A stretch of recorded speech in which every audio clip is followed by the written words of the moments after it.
Blog Talk Radio.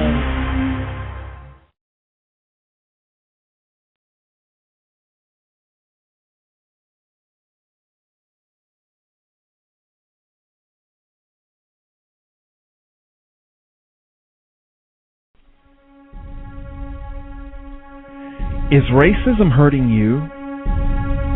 On issues of race, are you unable to speak, think, and act with clarity and confidence?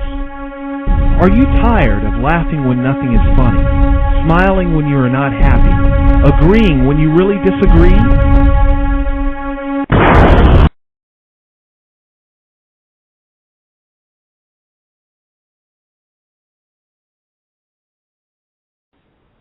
Context of White Supremacy, Gus T Renegade, and Justice in for another program to share constructive information on racism, white supremacy, what it is, and how it works.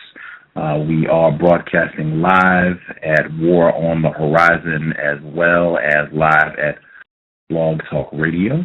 I need to make one thing happen really quick. Thank you for tuning into the broadcast. I hope, as always, that you're getting constructive information that is of some benefit, some value to you.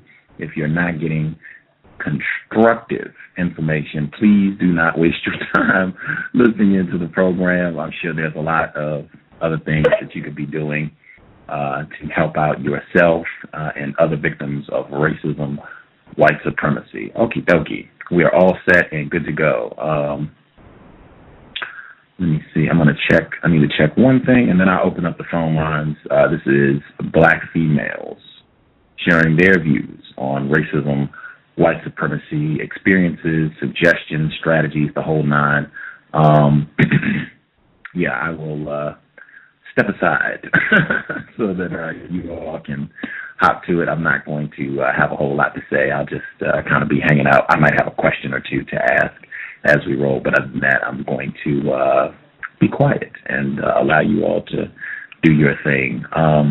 I guess I will announce before we get started, if you want to call in, I'm not chatting with males. I'm going to do the same thing I did for the broadcast with the black males, just females. So if you want to listen, no worries.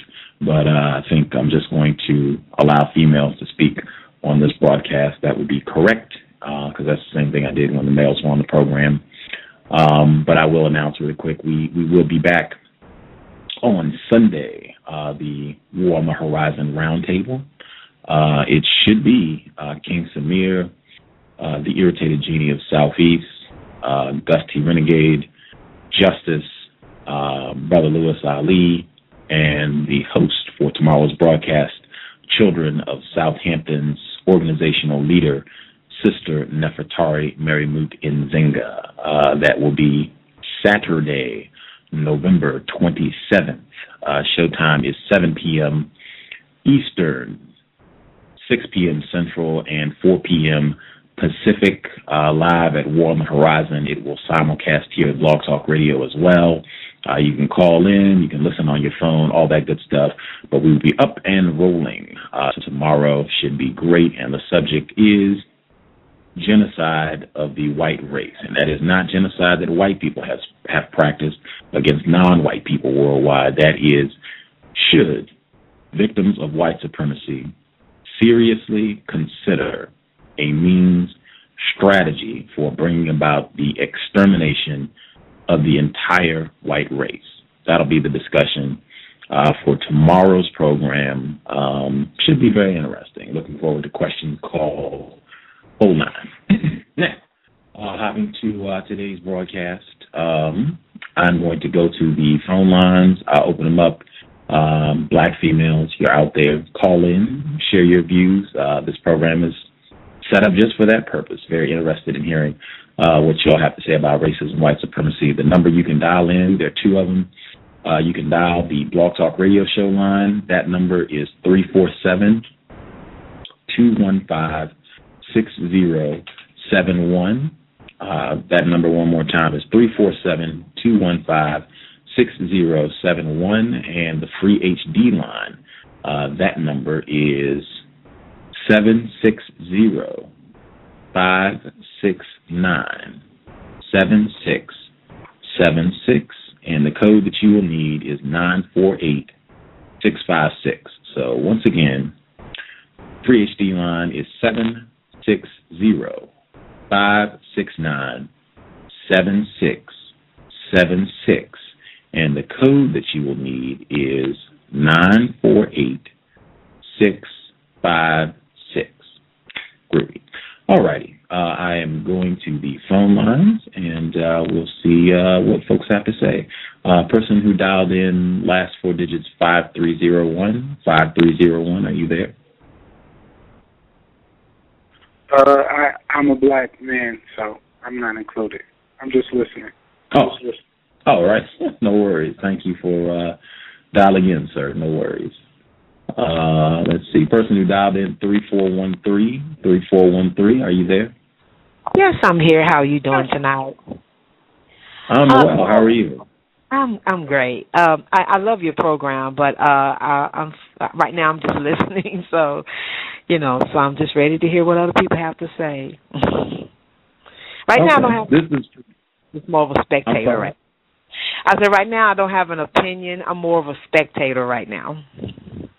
Okay, no worries. So are you a black female? I am. Yes, I am. Okay. Oh, yeah. Okay. Proud of it. Right. Hey, you can make a choice. I can either mute your line and you can press 1 if you decide you no longer want to spectate, but you actually want to participate, or I can leave your mic open, and you can just listen in, and that way, if you do want to talk, your mic will already be open, so you can chime right in, whatever you think would be best. Okay, yeah, let's try that. And in the meanwhile, I might have some things to say. Yeah. Okay. So I'm leaving your mic open. Leaving your mic open. Yeah, that'd be fine. Yeah, that'd be fine. Okay. So I have to be. I'm gonna leave you open. So I can't make any noise. Right. No background noise and all that. As long as you're in a quiet area, it shouldn't be a problem. Well, you better go ahead and close it right now because I'm doing something. But if I wanted to talk, can I just call back in? How does that work if I want to talk? All you have to do is press 1. Like, I'll mute your line, but if you decide you want to talk, just press 1, and I'll see that you have a hand up, and I'll open your line back up, and then you can feel free to chat. Oh, great. Okay, we can try that. I appreciate that. No worries. Thank you for calling in. Thank you. Yeah, that's for everybody. If you decide you're just listening, except for the males, but if you are a black female and you called in, you decide you're just listening, you change your mind, just press 1 and I can bring you back in. Person who called in, last 4 digits, 7762. 7762. Are you there, 7762? Yes, I'm here. Oh, right on. Groovy. Are you a black female? Yes. Outstanding. Just checking. And person who called in, last 4 digits, 7012. 7012. Are you there? Sorry about that. 70. I'm sorry? I'm just listening. Oh, okay. Yeah, got another mail. Okay. 7762. We have two black females on, and one of them said she just wanted to listen. So I guess the floor can be yours for the time being. You just want to chat to share your views. 7762. How would you like to be referenced? Well, first of all, what's the subject? Because I tuned in kind of late, so I don't know what I'm sharing my views on. This program is set up for black females to share their views, experiences, perspectives on racism, white supremacy. So I really try not to be too involved in the discussion. It's kind of a whatever you all want to. It's an open subject tonight. Right, for tonight black females. Tonight is an open subject? Okay, for black females, okay. Well, you can refer to me.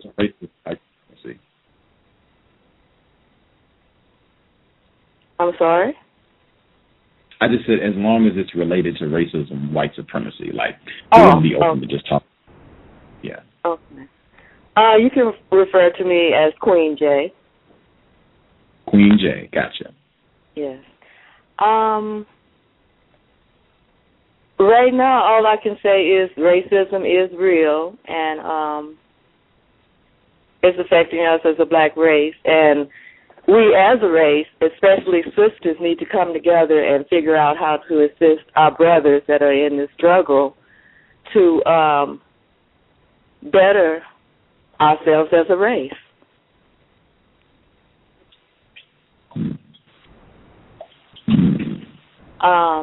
Interesting.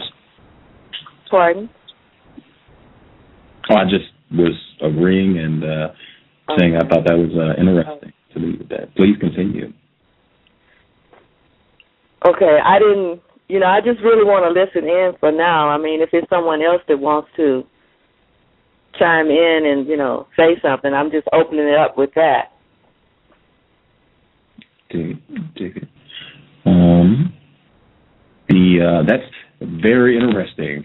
Program with black females. I think there are more black male callers right now than black females, which is interesting. But yeah, there's, to my knowledge, just one other black female right now, and she's just listening. I'll wait. As more folks call into the program we just started, as more folks call in, I will, you should have some other black females to kind of bounce ideas off of. I guess I'll ask, as a black female, what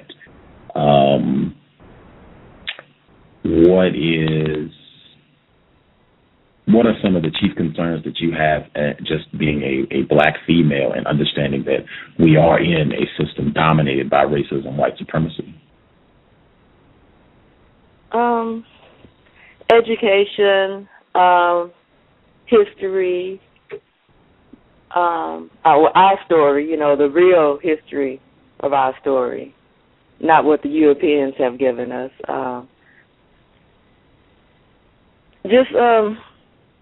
Black businesses, I mean, whatever it takes to create a nation, we need to come together and figure out a way to try to do this.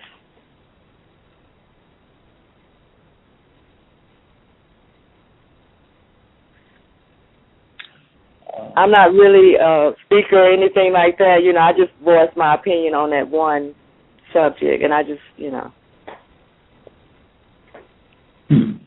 That's interesting. Are you, I'm just curious, do you have children? Yes, I do. I have 3 children, but they're adults, so they're not in the school system right now. But, yes, I do. I have children. And that's what, we have to go through, reach our children, because that's the future of the race. It's reaching our children, teaching them what to do for the next generation of people to come.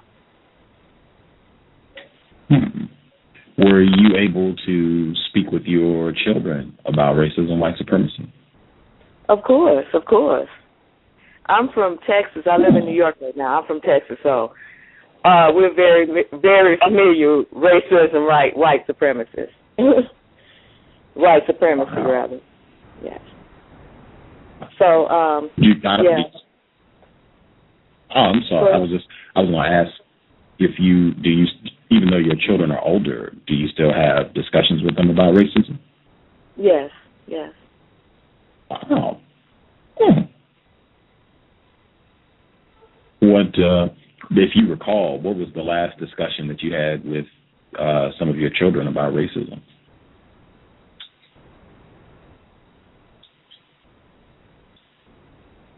Well, I mean, one of my daughters is conscious, so nearly every conversation we have, that comes up. The conversation of that comes up. And we seem to relate more than the other two because one is a very religious person. She's still into the Christian aspect of things. So I'm trying to talk to her about that. And the other one is, kind of like doing her thing. But it's one daughter that I'm not saying that we're closer, but in the conversation of racism, white supremacy, we discuss things more. So we have a variety of things that we, talk about. Wow. I'm just very curious about that. If I may ask, how do you think your one daughter who's more into Christianity, how do you think that happened? Well, me, I used to be into Christianity, and it's just most of a high percentage of our people are into Christianity. So, she's just following that pattern. She's been brainwashed as to that aspect of things. But, I'm trying to, talk to her, encourage her, but I have to take baby steps because she gets very, Christians, they get very offensive when you try to approach them. Yeah, so,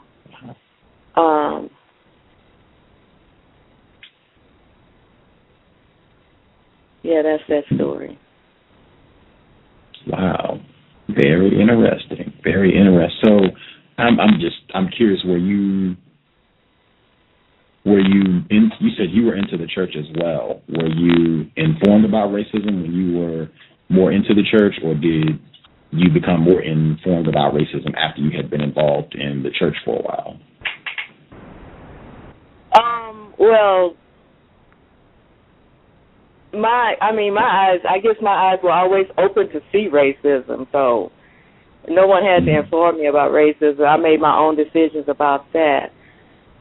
Even though I was into the church, I still knew that racism existed. I wasn't that far gone into Jesus that I didn't know that racism was there. You know what I'm saying? So, yes, ma'am. I've always been, my eyes have always been open to racism. Always. Since I can remember. So, since I realized what racism was, it never was like, oh, I know there's some good white people out there, something, to that aspect. I always knew that, the white man was no good, as far as I can remember. Seriously, I've always felt that.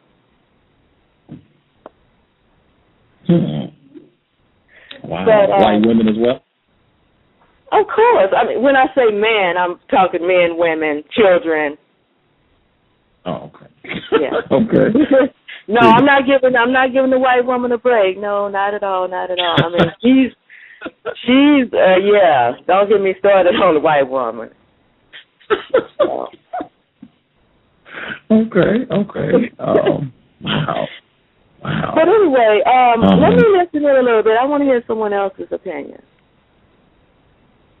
Okay. Well, right now, because the way I set this up, since this is just for black females, there's only one other black female on the line, and she said she just wanted to spectate. Yeah. So right now I'm having to wait for other black females to chime into the broadcast. I would be more concerned, but I feel like I have regular black females who call into the program and share their views. If I didn't have that, I would be a little more concerned. Like, maybe I'm not reaching black females, but I know I have a consistent number of black females who call in. I'm hoping they will be able to dial in at some point during the broadcast, so there can be some dialogue amongst black females. I think that would be constructive. Okay, because I just found out about your broadcast a couple of weeks ago. I had actually called into the well, I didn't call in. I take that back. I listened to the Blog Talk online. I wanted to hear Brother Seti because I missed it that night. So, so I just happened to call in tonight to see, if you were talking about anything. I wasn't expected to, talk, so that's why I don't really have that much to say. Okay. What did you, there is someone that called in. I am curious about your thoughts on what happened with SETI, but someone did call in, so I want to see if this is a black female that we have on the line. Okay.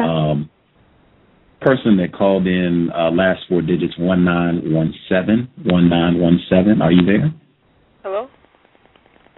Yes, I can hear you.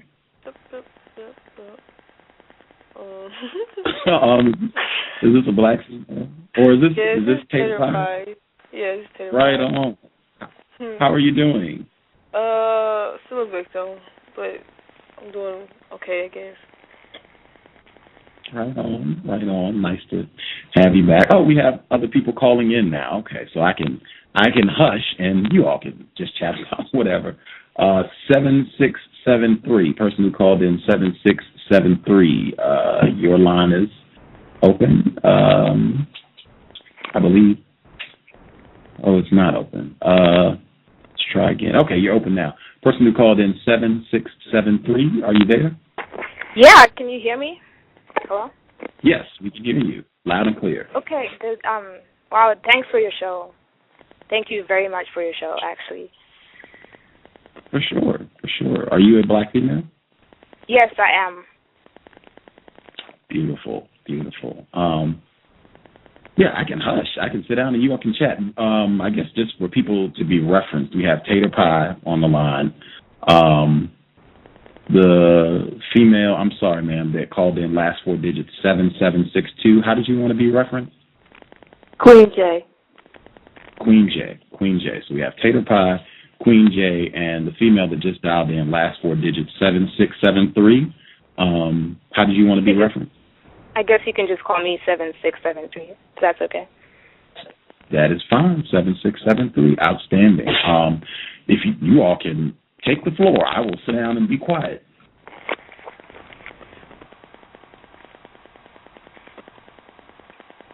Well, I guess I'll go.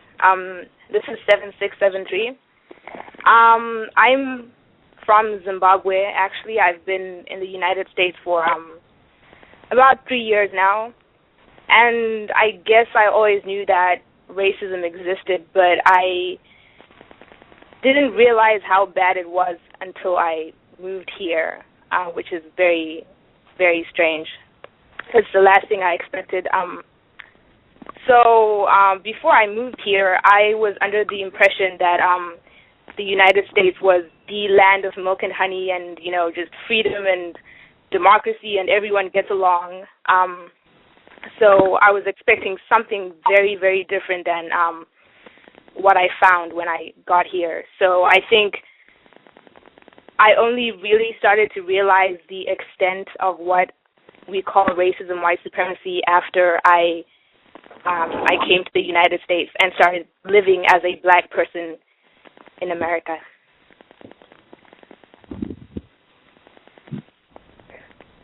Okay, 7763. This is Queen J, and I'm glad you said that because I have a couple of questions for you. Yes. Why did you think that America was the land of milk and honey? I mean, what led you to think that? Just everything, TV, MTV, just what we saw and we were told in school, just everything just gave us the impression that, or gave me the impression, I don't want to really speak on behalf of other people because some people still do believe that it is the land of milk and honey, some people in my own family. So basically just what we saw on TV, what I saw on TV, the radio, the movies, that's the impression I got. So now that you're here, would you prefer living here or in Zimbabwe? That's a very complicated question, I think, because there's so much. It's a very complicated question because I guess if you're talking about convenience of life in terms of, just convenience of life, maybe the easy answer would be here.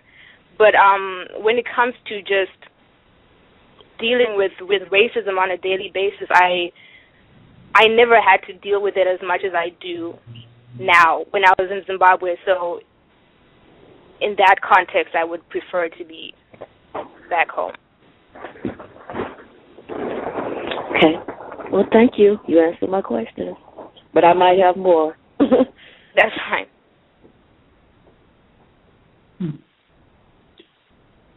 Can you talk about I guess what some of your initial experiences were that kind of made you realize, oh, this is not milk and honey, this is racism, white supremacy?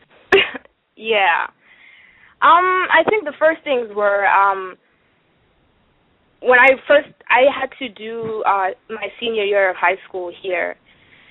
So just the way I was treated, white people would come to me and say, I prefer to hang out with African people because you're so polite. You're just much nicer people, and they would say things like that to me, and they would say, oh, you're not like black people. You're easier to get along with and things like that.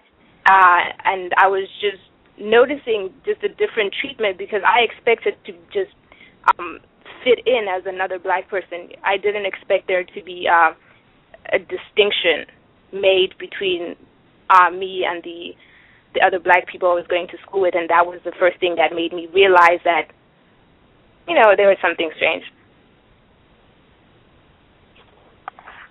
Where did you go to school? In Texas. Oh, okay. I'm from Texas as well. Yeah.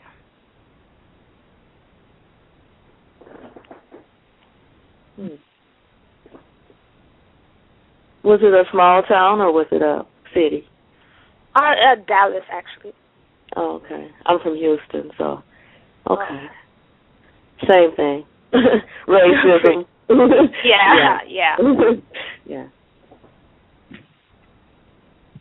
And and speaking of Texas, I'm in New York right now, and it's still racist. I still see the same thing, and sometimes I guess maybe they hide it a little bit better in Texas, or being that when you always think it's better up north, I expected things to be different, and it's not. So it's everywhere in the United States. I can. That's the only thing I can speak about the United States.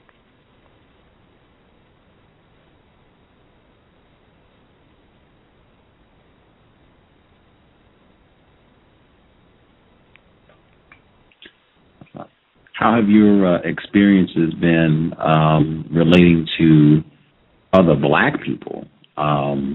What has that been like, particularly since you've become more informed about racism? Are you speaking to me? Yes, ma'am. Both of you can comment. I was speaking to you 7673, but you can both, share your thoughts on that if you would like. Oh, okay. This is 7673, and my experiences with other black people have been strained. I think that would be the best way to say it, strained. I remember once when I got a job and I was working in retail, and I arrived on my first day, and I was mostly other black women working there, and young black women. And we started talking, and we were talking for a while, and we were just having a good time. And then they told me, you're really nice. We didn't expect to get along with you. When we saw that it was an African coming, we were, expecting someone we wouldn't be able to relate to or something like that. So the relationships have been kind of strained, just generally.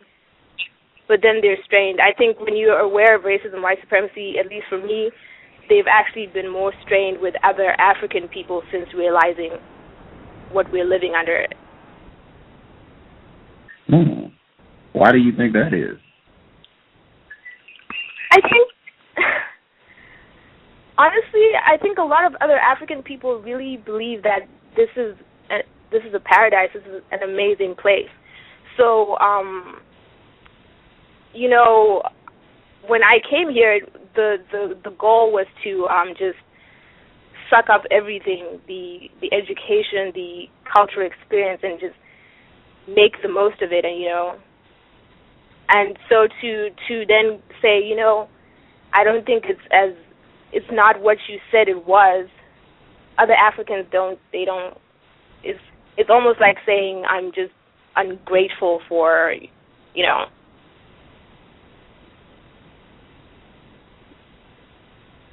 I don't know if that makes sense at all. That you're ungrateful because you are speaking honestly about racism, white supremacy, more confused black people who are in Africa, they might think that you're ungrateful. You've got all these resources, and okay, that makes sense. Yes, that makes exactly. Sense. You're ungrateful for the opportunity of being in America.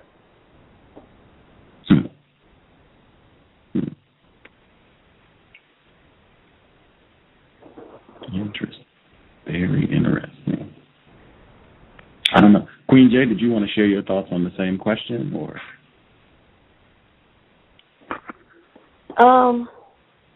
Well, yeah, it's mixed, you know, related to our people because, you know, we have some that are really, you can't say anything wrong about the white man, you know, no matter what. So, I've had mixed, it's been mixed in that aspect. And mostly leading towards the going along with everything, you know, I can't take that, even in the workplace. When you can stand up for yourself and you don't say anything, I can't. But it's a lot of us that, you know, we don't even want to say anything. We're afraid to even stand up for our rights when they're right there in our face. And I don't understand.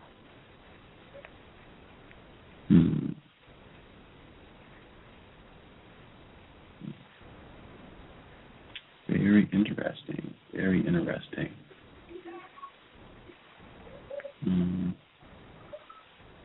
I guess how the both of you can speak to this. How has racism, white supremacy impacted your relationship with black males specifically? Well, the same. When this is Queen J again.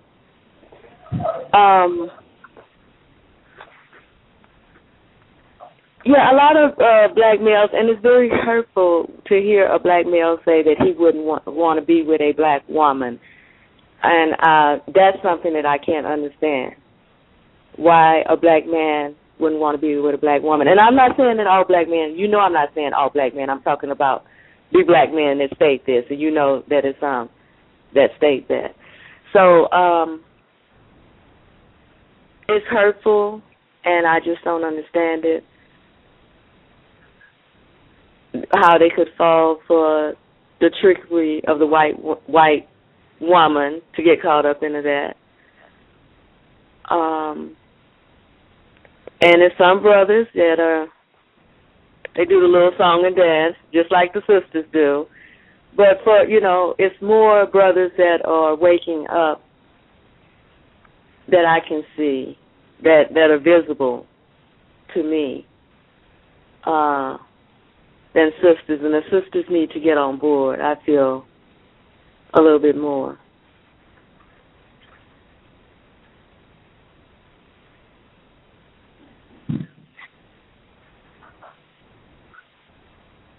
I must say that the brothers are speaking out and coming to our defense.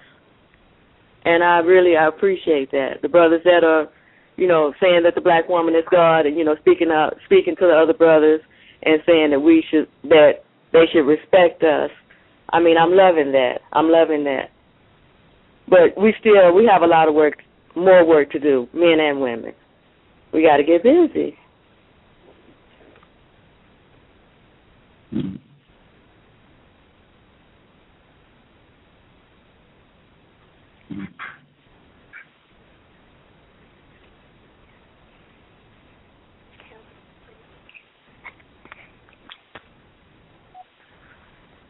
7673. Did you want to share your perspective, experiences on how racism and white supremacy has impacted your contact with black males? Well,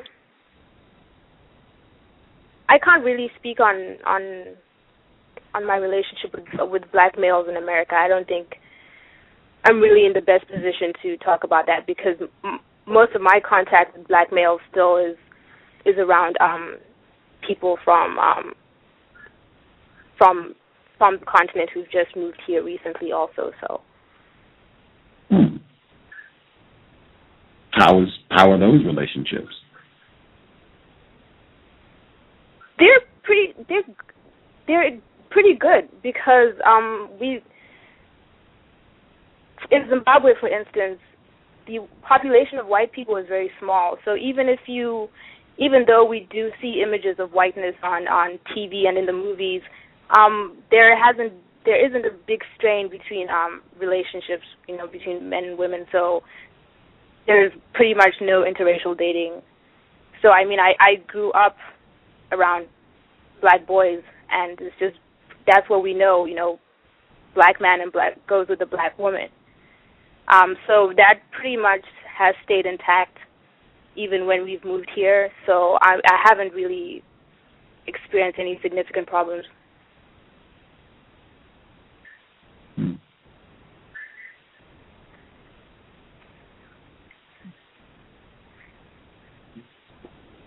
Hello, everybody on the call, and especially the black females. This is Justice, and I don't have anything to say at this moment. But thank you for this. Hey, Justice. Hello. Hi, Justice. Hello.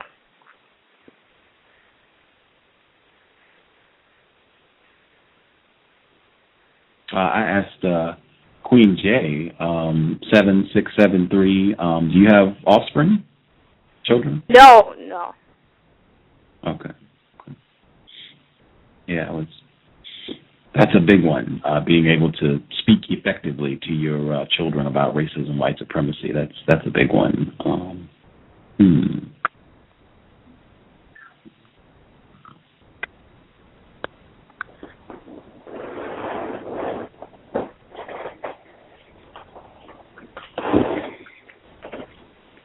I guess what are I'm making sure I don't forget the SETI comment, so I'm keeping that on the back burner. But it can, just in general, when you hear people talking about racism, white supremacy, as black females, are there things that you feel are being left out of discussions that you hear, whether it's videos, radio programs, books? Are there things being left out that you feel should be addressed specifically for black females?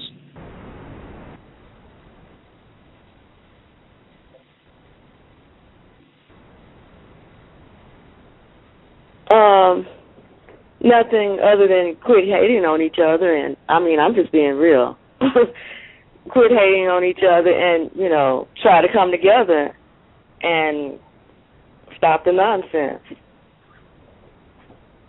Quit hating on each other. Do you feel like you see a lot of that? A lot of black people, when you say hating, you just mean being judgmental, criticizing other black people? Right. Okay. You look at someone and you automatically say, have your opinions formed about this person before you even get to know the person. Mm-hmm. That's ridiculous. Yeah. Mm-hmm.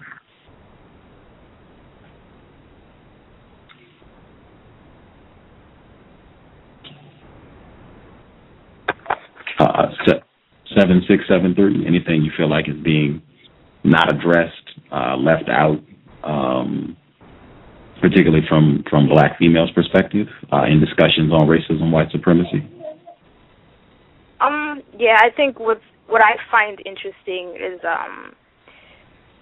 listening to people who talk about nation building a lot as a way to kind of get us out of this problem and start talking about polygamy. I find that that particular discussion very interesting because I used to post videos on YouTube and people would come to me talking about nation building and talking about, let's have a polygamous relationship as a way to solve the problems that black people are in. And when I was, hesitant about that whole idea, it was very interesting. They were shocked because they said, well, you're from Africa, you're supposed to be all about polygamy. You should be talking about this as a solution to the problem. So I think that's something I find interesting, that whole discussion of black women considering polygamy as a way to maybe solve the problem that black people are in.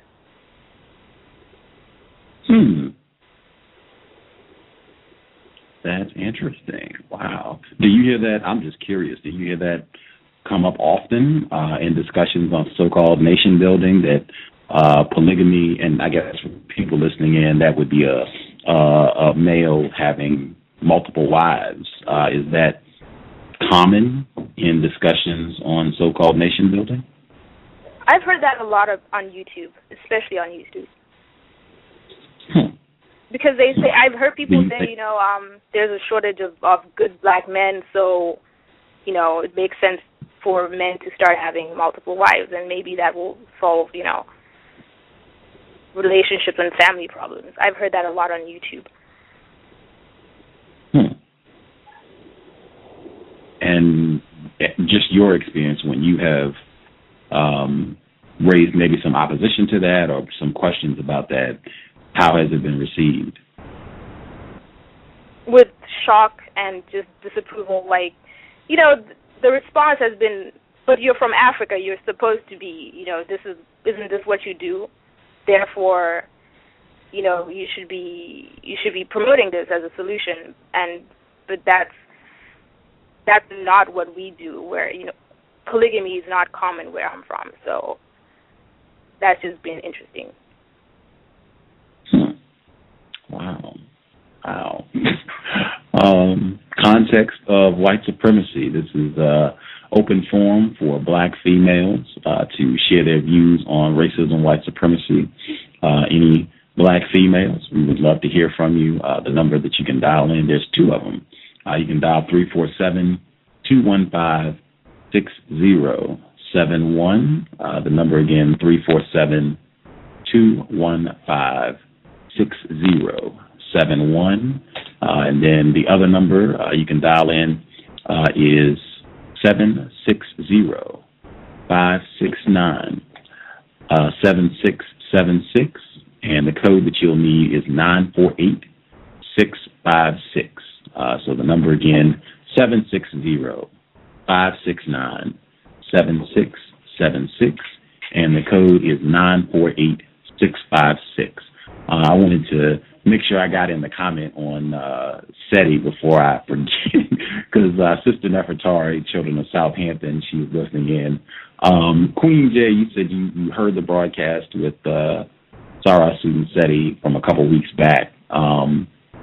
Just, if you don't mind sharing, what your thoughts are on what you heard, that would be great. Sister Nefertari, for one, would love to hear what your thoughts were on that broadcast.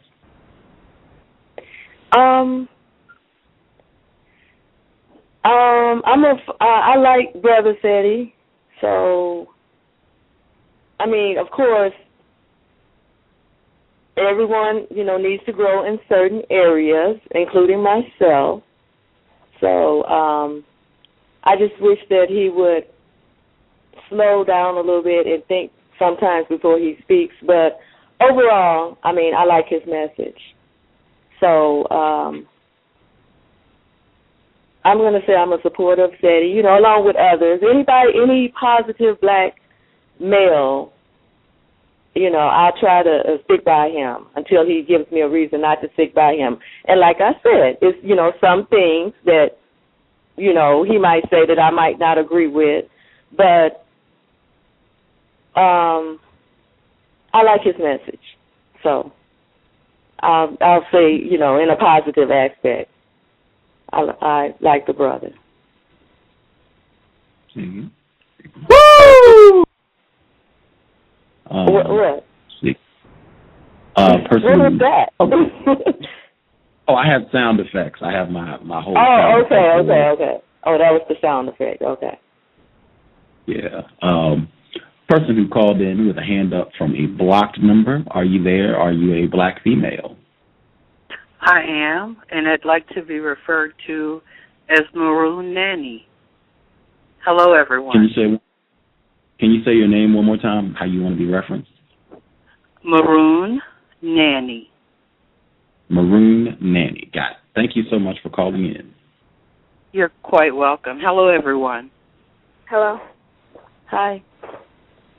I wanted to bring an issue in terms of one strategy, for countering the onslaught of white domination. And that is that the black female has to quit the practice of chemical hair treatments. Even adding extensions to the natural hair is detrimental. I don't need to say much about the chemical effects. I even had an experience some years ago, I think around 96, 97. I'd gone into a market where I needed to go to the pharmacist. And this was a black woman, and I wore my hair natural. And she told me, she said, "Oh, I would love to wear my hair like that, but I'm afraid." And I've never forgotten that, because this is a woman who deals with chemicals. She knows how dangerous they are and can be to the human body. So with the chemical straighteners, I think we've also confused the black male, and we certainly mislead our young black children, male children, in that black men want mates that have long hair. That is not the norm for black African women. That's not how our hair grows. So, and then you raise your child up, and they see mommy with all this long hair. And that is certainly not real. That's not true. It's not for the majority of us. So I think the practice of straightening the hair has and does give black females a false sense of fitting into white supremacist America. And many black females will even say, "Well, I can't get a job if I wear my hair natural." Well, with some education, learning how to style the hair that perhaps will not be offensive to them will assist you in that. We've come a long way. We have education. Such as my parents, they didn't have the resources in terms of information to learn how to do black hair that would be satisfying to white folk. So I have a question of the females that's online. And my question is, how can black females assist each other in letting go of the chemical hair treatments?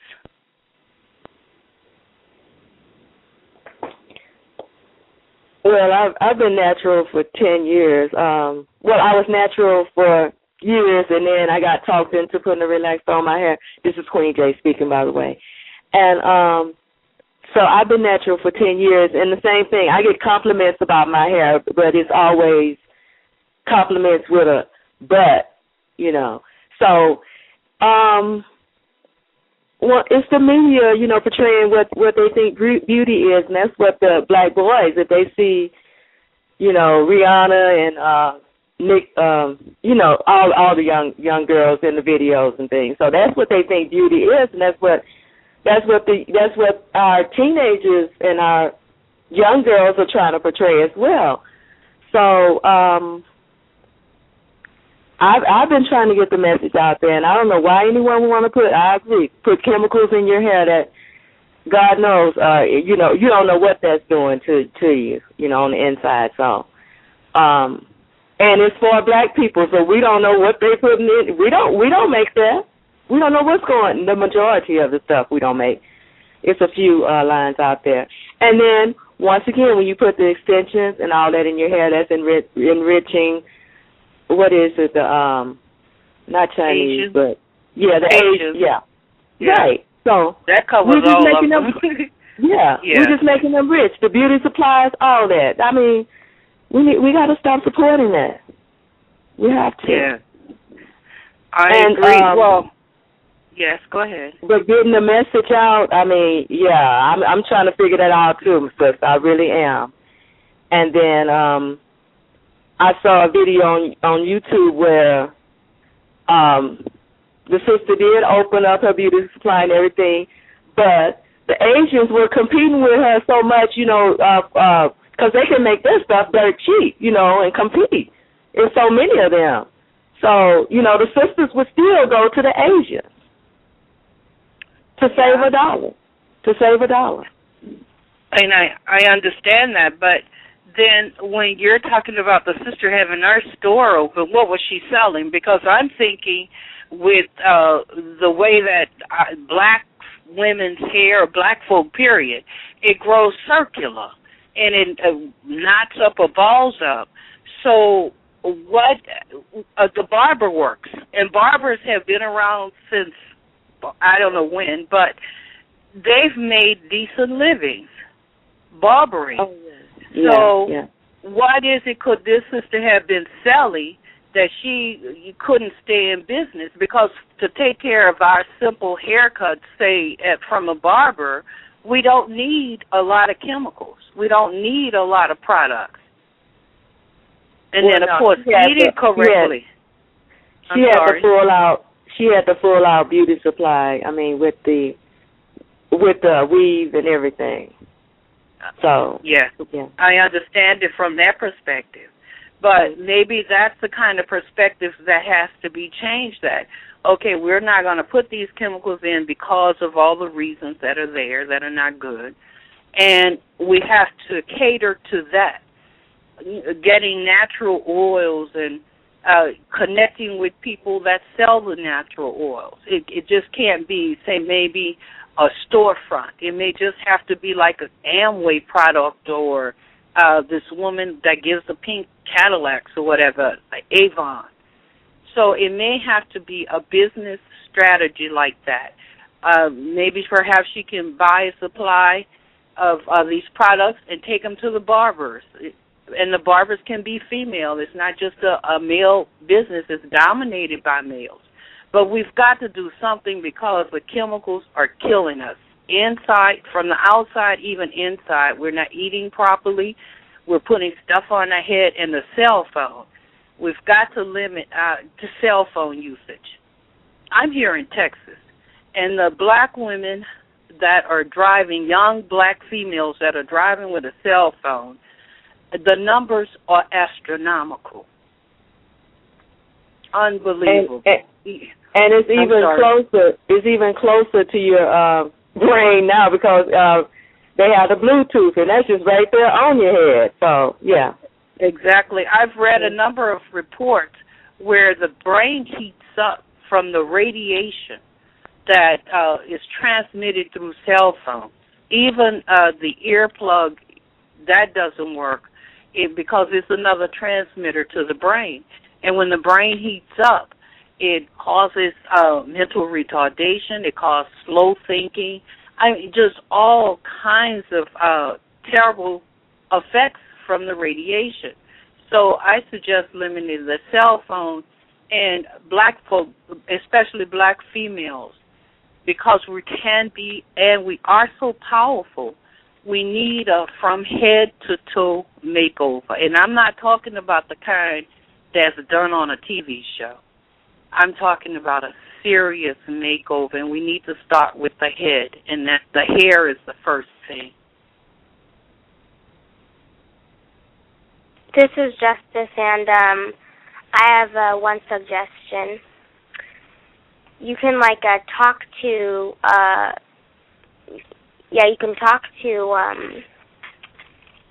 black females about racism, white supremacy, in a way that relates to hair, like natural hair.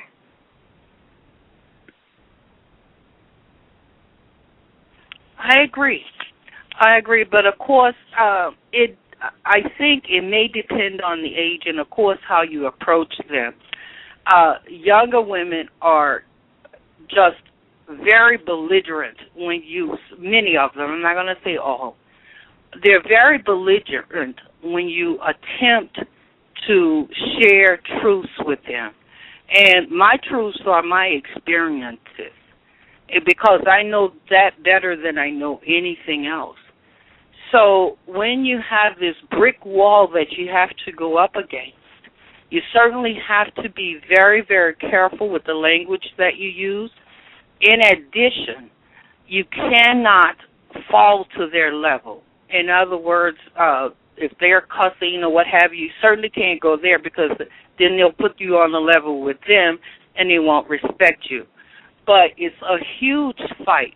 And I think one of the first steps in changing this chemical hair treatment business is to start with the young children. So many black women take their young daughters and have their hair chemical treatments put on it, and they start these processes out very young. But this movie that was done by the comedian, I think it was Hair or something. Are you familiar with Good Hair? Chris Rock. Pardon? I believe Chris Rock did that. Yes, Chris Rock, correct. I'm sorry. I'm not a television movie. I don't remember all those kinds of things. But anyway, that movie had so many truths in it. And a lot of black people were up in arms. I remember reading all this stuff on the Internet. And they were angry because he had done this movie. But when you look at the movie and he breaks down, he shows where the hair comes from, India. He shows the amounts of money that's made off of black women, and then he talks about black women sleeping with their husbands and their head is hanging out the bed. That's serious mental illness. Serious.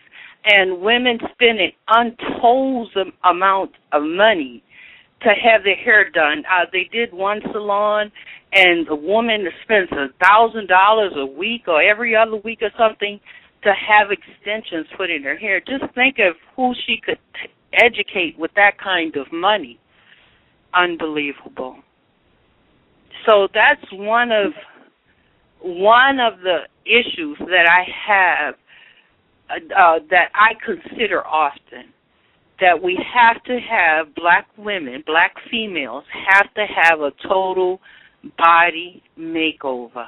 And we need to start with chemical treatments of the hair. Me personally, I think that I don't even know what is in those chemicals. So, if you don't even know what is inside of those products, I would suggest not to, put them in the hair. Because it can break down your hair and, you'll have no hair. I totally agree, and we can see that where black women are going bald around the front of the head. Yes. Mr. Gus? I just wanted to hop in because some other folks called in, so these might be other black females who might want to get in as well. A person who called in, who just raised a hand up, and you called in. Is that me? Yes, ma'am. Oh, that's great. Got you. Counter-racist evolving. I'm sorry? I don't know. Are we good? Oh, I said this is Cree. Counter-racist evolving engineer. Right, you broke off for me, but so polygamy and hair? Oh, I had to get in on this conversation. Polygamy and hair? So I started taking down the names. Hang on one second, because one other person called in as well. And this might be a female, it might not be. Person who called in 8507. 8507. 8507, are you there? Oh, yes, just listening. Hello? Okay, are you a black female? Yes, very, very black female. Mm-hmm. Do you want me to leave your line open, or do you want to, I can either leave your line open. Okay, yes, that'll be fine. I'm just listening for right now. I just tuned in, so. Okay. I will leave your line open so you can feel free to jump in whenever you want to talk. Right on. Okay. I'm done. All right.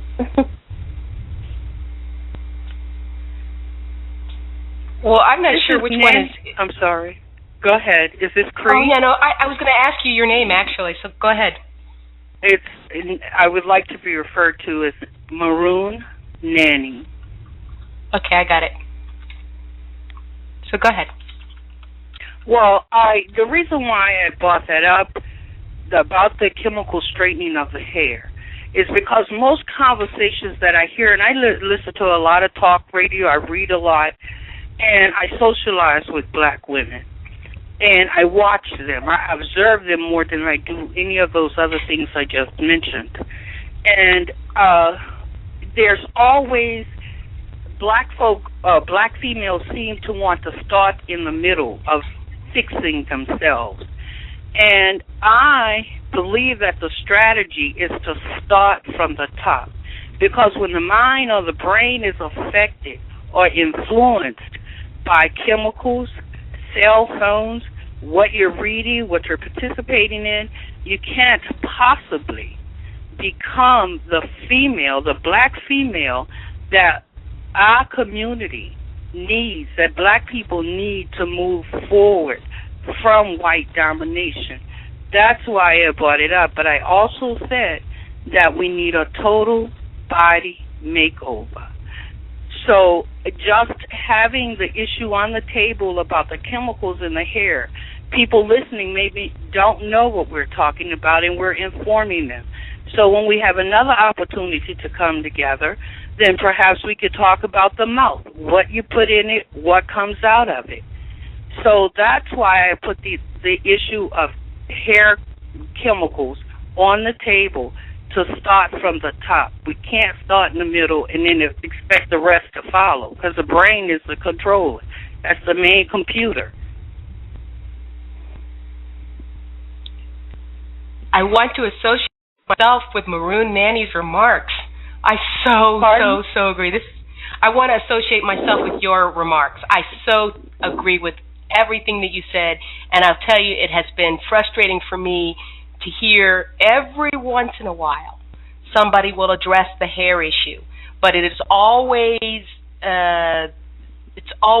made less serious than it actually is by someone tacking on the phrase, but let's not think that hair is an indicator of it.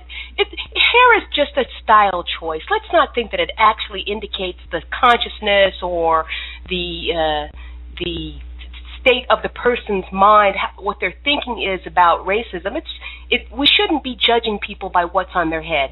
And as soon as that's said, it takes away from even attempting to deal with the importance of altering one's hair to begin with.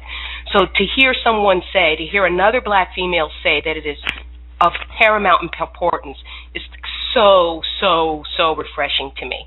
And the thing is, and what you said about the little girls, I totally agree with that. And just like, it made me so happy to know that I could report that, in fact, if you expose little black girls to black females who love themselves and love their hair, for lack of a better term, I'm using the word love, they do react to it very powerfully and very positively. Under the age of 3, under the age of 4, I'm quite often approached by little black girls who just want to hang out with me, crawl up on my lap, and say, "I like your hair," and they put their hands all in my hair and stuff. It's just, they don't have to grow up not liking their hair. They don't. It's just what they're exposed to. And even though their mothers and their sisters and whatnot have straightened hair or braids or what have you, they like my hair. And actually, I'll tell you and then I'll stop talking. The influence of being coupled with a black male who treats you well and that you seem to be happy with seems to positively affect the impression of younger black females, because it's like they see you being happy and then they see how you are, they look at your hair, and then if I'm going through the checkout stand, then they will comment how much they like my hair, and then they'll ask me how I got it that way, and then I get to share with them that it's not that hard. I go to the main section of hair styling products. I get my Fructis conditioner. I put it in there while it's wet. I let it air dry, and I let it do its thing. So just thought I'd share. Well, I'm glad you did. I don't want to dominate the conversation either, but this hair, chemical straightening of the hair, is so rooted in black females and the destruction of black females. It's mind-blowing. And like I said, in the movie Chris Rock did, Good Hair, there were women talking about they hang their heads out of the bed when they're sleeping with their mate. And also black men were talking in the film, don't touch a black woman's hair. Oh, no, that'll end the relationship. Those are some serious statements of the condition that we are in mentally. So that's why the hair to me is very, very important, and it's, like I said, it's the top of the head. That's when you see someone first. If you look from the top to the bottom, you're going to see hair first, not unless they're bald or got a hat on. But I think that this issue is so detrimental to us in terms of having this loose, shaky hair and down the back. And I'm from Louisiana, and you can have black folk that are very dark and have very long, straight hair. And that's because of the rape and the what have you, the mixing and whatever. They even have blue eyes. Now, that can't be helped. I have female relatives that have long, straight hair. But those of us that don't, we need to let the chemicals go. It is affecting our lives. We can't feed our children because we're spending hundreds of dollars on buying fake hair. And the fake hair is made out of banana leaf, the silk from the banana or something. How many black females realize that they're putting something from a banana on their head if they can't afford the natural hair or real hair, as they call it? So it affects our lives in many, many ways. And I think if we don't get over that hurdle, I don't know how we can move forward. No, I agree, because it's like I tell the story a lot, so much that I think that maybe listeners of this show have heard it. But I used to teach high school, and at one point I had several high school girls tell me that a black female straightening her hair is as important or tantamount to her brushing her teeth. So when you get to the point that you think that you have to alter the way that you came out of your mother's womb in order to be presentable to the world, it's basically saying that you are not, in a sense, it means you're not qualified as you are, which means that you're pretending to be qualified. And I think that will make you less assertive in terms of pushing for justice, because you may think that's your place. I agree. Well, in addition to that, this is not just occurring here in America. Around the world where black women are, black females, they're straightening their hair, and that's certainly prevalent in the islands, the Caribbean. So we haven't just been bitten here. It's unreal. It really blows my mind, and sometimes I'm very emotional about it because it's so detrimental to everything we do. Like you said, brushing your teeth, your hair comes first. That just doesn't make sense. I can remember Oprah had some years ago. I happened to see Oprah, and she had these two writers on, a black woman and a white woman. And they had done research, surveys, and what have you, to find out what was important to black women compared to white women. And topping the list for black women was hair. Topping the list for white women was their appearance or weight. And I just thought that was amazing. Indeed. I think it's so important, and everyone wants to poo-poo it. Even Chris Rock did the movie, and it's like, as I watched the people in the movie, the females in the movie react to the information that he was presenting, they kind of went into like a shock state where it was almost as if they didn't hear what he was saying. They just couldn't absorb it because I think they were just in some sort of state of cognitive dissonance. It's I think like so many of us would just have a mental breakdown, and I don't say that in a way that's like I don't mean it to be accusatory. I'm looking for answers, and I could only like offer the small little pieces of advice that that I did in terms of how little tiny black girls react to it, and how maybe girls in their teens and their 20s, what they need. And it seems to me that like by the time they get to mating age, what they need is just to know that black males will still consider them, And unfortunately, it's kind of like the overachiever syndrome, like back in like Sidney Poitier days, where he had to be the super Negro to wear your, to wear your hair in some form of natural style, which is extremely varied. To be extremely Sidney Poitier, to be extremely varied because we have many different types of hair textures. So you could put L'Oreal might work for one female and Fructis might work for another. It all depends on the consistency of the product. Just plain water or shea butter might work for somebody else.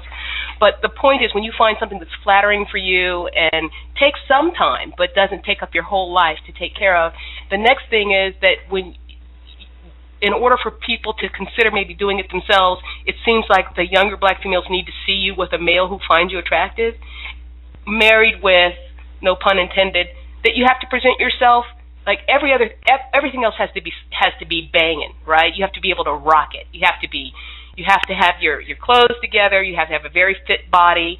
It helps if you have what's considered an attractive face. Then they'll look at your hair. But it's like you're held to a higher standard. But if you got all those other things together, then you can get them to consider maybe this is something I could do. I don't know. That's what I think. I don't know. I could be incorrect. Well, I would like to ask all the females listening, do you think that black males can help us get over the chemical treatments?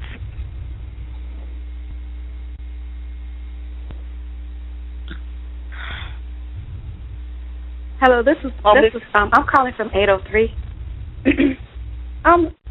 Hello, can everyone hear me? I can hear you. Yes, how's everyone doing tonight? Well, thank you. Nanny. How are you? Hi. Great.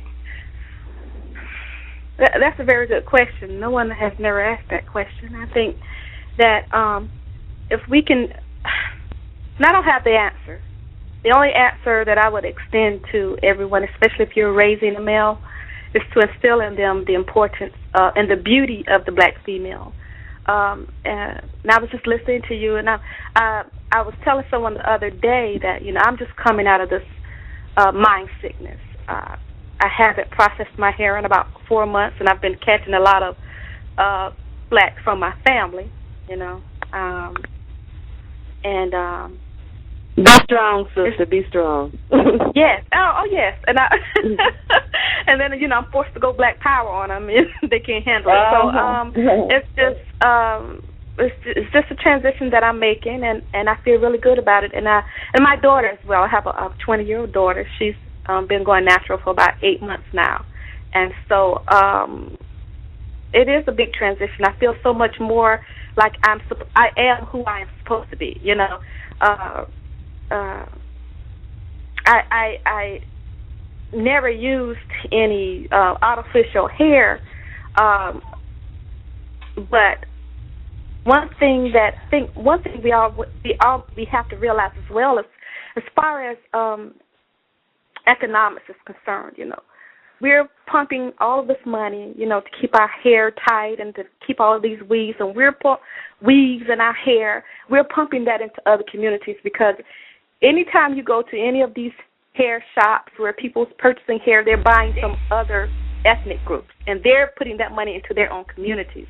So we do not realize as well how we are disabling our own communities. We're not contributing to our own communities because we have to, I've seen women spend hundreds of dollars on hair, and even I'm going to tell you one thing that broke me as well.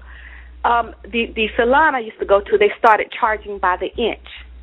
So if your hair was past your shoulders, they was going to charge you $5 per inch. So, and I'm like, this is crazy. This is really crazy. And not just that. I mean, I've just been making a transition, as far as myself is concerned, being more mentally aware of a lot of the things that's going on around me, as far as, and I want my son to see that this is beautiful. See, we do not practice the philosophy of good hair, bad hair in my home. So my son has no concept of what good hair is. If anyone was to say that, he wouldn't even know the concept, So, I mean, because more than likely it's of a detriment to a black female or a black male, If there's good hair, there has to be bad hair, and more than likely it's the nappy hair, that's the bad hair, and that's not something that I wanted to instill in my son, So, Bravo. Yeah, and I don't know where do we start, I don't know. I mean, because I'm gonna be honest, when the sister said something about, that's the last thing men think about, I'm sorry. I mean, I can honestly say that I've been able to get. I don't know how to put this. I know how to put it, but I don't want to sound too rash. I've been able to get certain things simply because men were psychologically in love with my hair. Just put it that way. Mm-hmm. So and it's just, and that's one thing we have to break that psychological mindset in our men as well. That's where I think is really going to start, because I think a lot of women get their hair done because of the men, and a lot of times they may not care too much about it, but I don't know. I don't know where do we start. I think that we could start with ourselves. People can feed off the fact that if we're secure in ourselves and who we are, of course they're going to pick up on that vibe and they're going to respect that. So other than that, I don't know. What should we do? No, well, you're doing it. You're doing it. The more I think black females see other black females wearing natural do's, then they will latch on.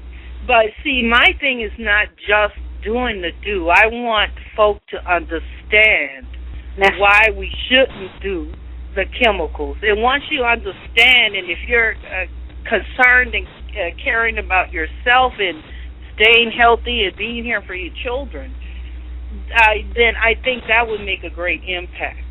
We need to be educated as well as confident. That's correct.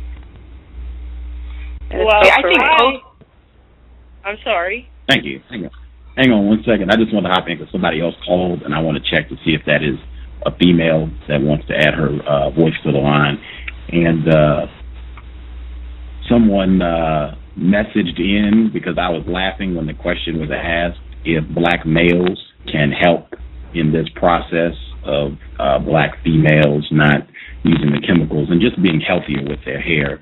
And I was laughing because I remembered when we had the black males on the context of white supremacy to share their views, and that discussion, I'll just leave it at that.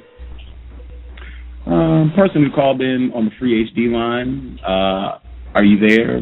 Are you a black female? I guess that would be number one. Person that called in over at free HD, are you there? Person calling in from a block number, you dialed the conference line. Are you there? Did you have a question or comment? Okay, I will assume they are just listening. I don't think anybody else dialed in and Blog Talk. Okay, I'm good. Continue. Sorry about that. Well, I wanted to add one more. This is Nanny. I wanted to add one more element, and then I'll be quiet and listen. Is that I've noticed black lesbians, and the male, I'm assuming the male of the relationship, has a very, very short male haircut. But then the female of the relationship, whom the person I'm assuming is the woman in the relationship, she has long, straight hair. And I observed this in the Seattle-Tacoma area, Mr. Gus. So I lived there for a number of years, quite a few. So I wanted to just throw that in the mix of lesbianism and black females and hair.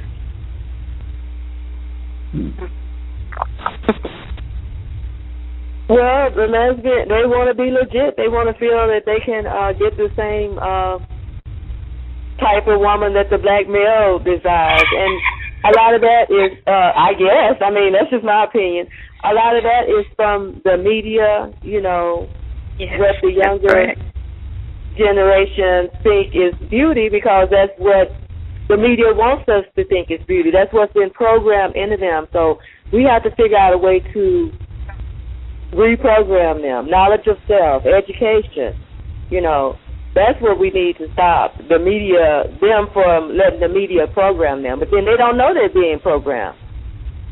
So that's what they want. They want to be beautiful, and that's what the younger guys that don't have knowledge of self, that's the type of women that they want, in my opinion. At least that's what they think they want. Right. That is I think that you kind of know the direction I'm going in. That is what they think they want. And it took a while for me to understand and know that I know what I'm talking, that I actually know what I'm about to say, which is that interpersonal relationships, females rule. Love of self, almost narcissism, bordering on narcissism, that's very sensual to a man. If you truly love yourself, you can't be faking it. And it may take a while for you to get there. You might have to fake it until you make it. But when you get there, it is, from my experience, it's not a brag thing, because I've talked to other black females who've experienced the same thing. It seems to be almost irresistible. Now, I'm not saying that you can be 400 pounds and it'll work. But maybe, I don't know, because I know that I have encountered all kinds of black females in my career as when I was single, who were quote unquote unconscious, who would tell me quite freely, I only like girls who are quote unquote mixed. I only like black girls with light eyes, light skin, and the long quote unquote pretty hair. They would not be so unconscious as to not even know that would be offensive to somebody. And I would just accept that and say, okay, I understand that's how you feel, and we would talk about it, and I would tell them my point of view, but I was really very, very clear that I was not their type, and they were very, very clear with me that I was not their type. I can't tell you how many of them proposed to me. I can't tell you how many of them still try to call me and talk to me. I can't tell you how many of them told me they fell in love with me. And it took me by surprise the first 3 times, because it's like I was so clear. You made it very clear that I'm not your type. But I think I'm an attractive woman, but more than that, I was who I was. I accepted myself, and they thought that they liked something other, but it turned out they liked what I represented. So it's about, if you're waiting for a black male to validate you first, I think that's probably backwards. I think we have to go first. You use the word narcissism. This is Nanny. And I just, for folk listening, I just want them to understand that word narcissism means excessive love or admiration of oneself. It's conceit. So if anyone, we don't want to confuse the folk. We want them to be on the same page with us. So I hope you don't mind that I defined that word. It's a very simple definition. You're welcome. Thank you for doing that. Yeah. So, it's not where you're trying to be fake with it, but I've actually had this discussion with a few males, and what I'm finding out is that not actual narcissism, not to where it's mental illness, but bordering on it in a sense that most males will find that to be attractive. You gotta love yourself. If, you've heard that before. If you don't love yourself, who will love you? But I don't know. And just embracing the feminine that is you, and the unique femininity that is what we would think of as black, but whoever you are meant to be as a female, and all that goes with that, all of the DNA that goes with that, all the eggs that came with you. It's the whole package. You got to buy it all. If you don't buy it, why should they invest their DNA in you if you're not calling it?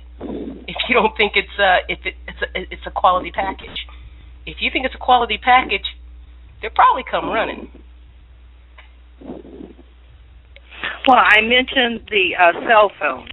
Has anyone noticed the overusage of cell phones by black folk? Absolutely. Yes. So what is that? Why are we addicted to cell phones? May I ask what constitutes overusage? Like what is how many hours, or what exactly would be what define overusage? Well, when I think of that word in terms of cell phone is when I see folk driving and they're on the phone, they're holding the phone, they don't even have an earplug or whatever, and even in the supermarkets. My mother and I was on vacation last week for 8 days, and we had dinner at this restaurant. And this woman, it was a buffet style deal. This woman was in the line at the food, where the food is, and you dish it out. She was there with the cell phone, and she never hung it up. And we left before she and her partner did, and he even took out the cell phone. And they were talking on their individual phones, and she was barely eating. So to me, that's overusage. You can't drive, you can't eat. Just any time that it interferes with you doing anything is overusage. So how do we combat that? I mean, what is it? What's going on? Why are we so addicted? Why do we have to have that all the time? Nothing constructive going on, maybe? Because I see more texting than talking, especially with say 25 and under. The texting is out of control.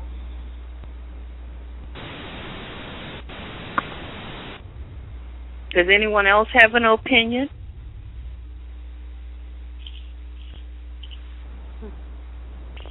I guess it's so convenient. That may be one of the reasons everyone uses the cell phone. I mean, but I think that the use of cell phones should be limited. I think that it should be banned in certain places like restaurants and already in doctors' offices. I do think that we actually overuse cell phones, but I'm guilty of that as well. So I have a very large family, and my phone is constantly ringing. And one day I took it upon myself to actually leave my cell phone home at one time, and that didn't work out so well because I'm just addicted to the convenience of it. It's just an addiction that we have to try to get out of.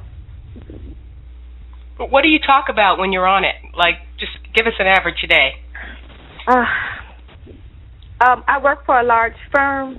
I have some of my contacts calling me from, calling me on my cell phone. I have, as I said, I have a very large family. I'm the last of 15. And we just keep in the contact constantly. I mean, and mainly it's about nothing. And also I use my, because I don't watch television much anymore, and I don't allow my son to watch too much television. I may allow him to watch at least 1 hour of television. Sometimes, majority of the time, I will use my cell phone to listen to Blog Talk, because I do not watch television anymore. So that's mainly what I use it for. Mm-hmm. Well, so this is Guru Nanny again.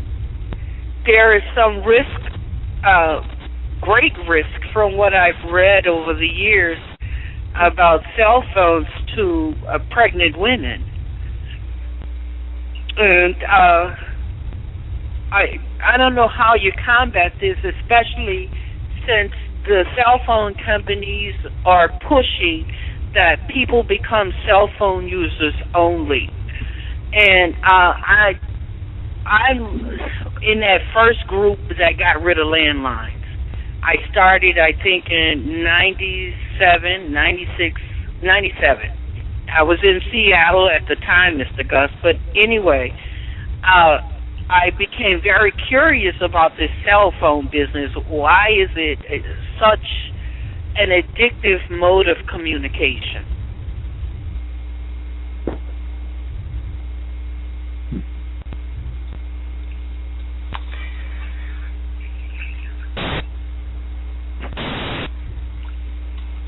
And the other question, is it having an effect on us mentally?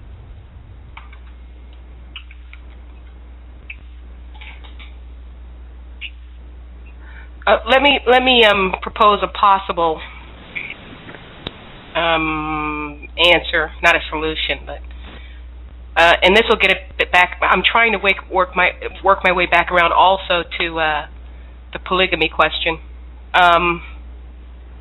If you're talking about as it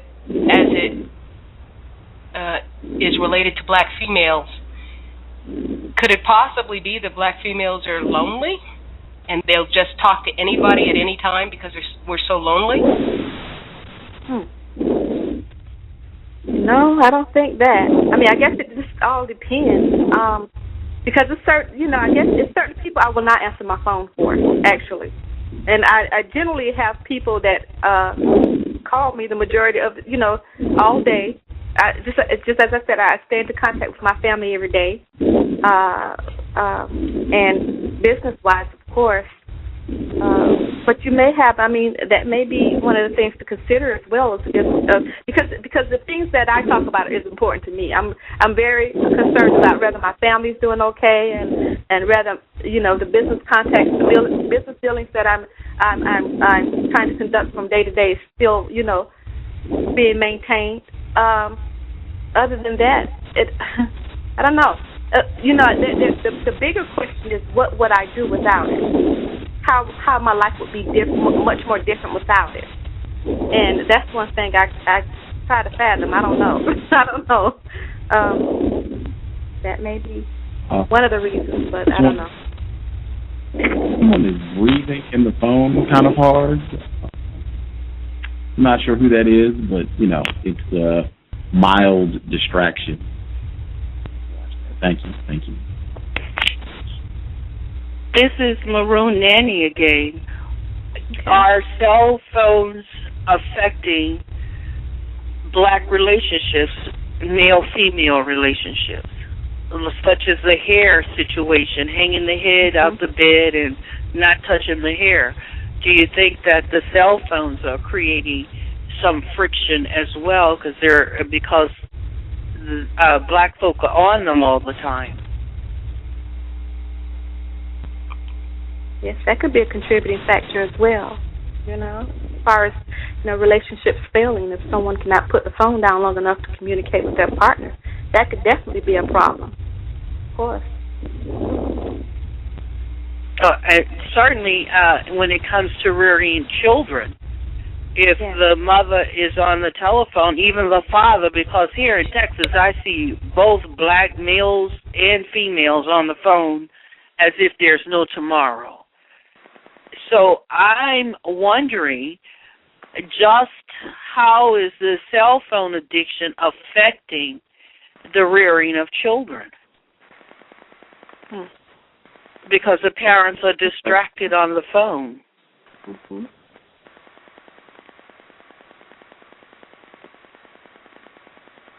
That's an interesting question.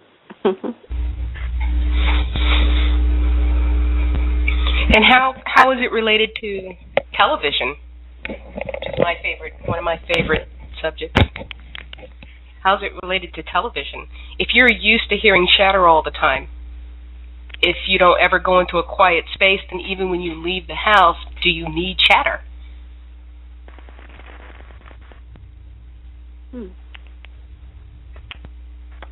Is the cell phone an assault by white supremacists on black folks?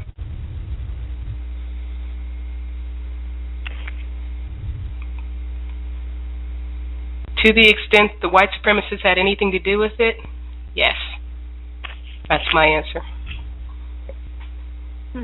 I think, I honestly believe, when I think of the context of white supremacy, I think it's more, I know it's mental, but I think it has become more visual, as far as what we see on television, the images that we see on television of what is acceptable as far as beauty is concerned. I think that's more of a bigger assault. Now, for instance, even whenever I'm spending time with my son, because me and my ex, we share, custody, and that is a very good question, because I never really thought about what kind of effect it would have on him. And that's I would like to believe that I spend a whole lot of time with him, but you actually really raised a good question, and I never really thought of it in that aspect. Simply because we don't watch that much television, Maybe that's the reason why I'm finding more time to be able to communicate with my business contacts and my other family as well. So, that's something to think about, really.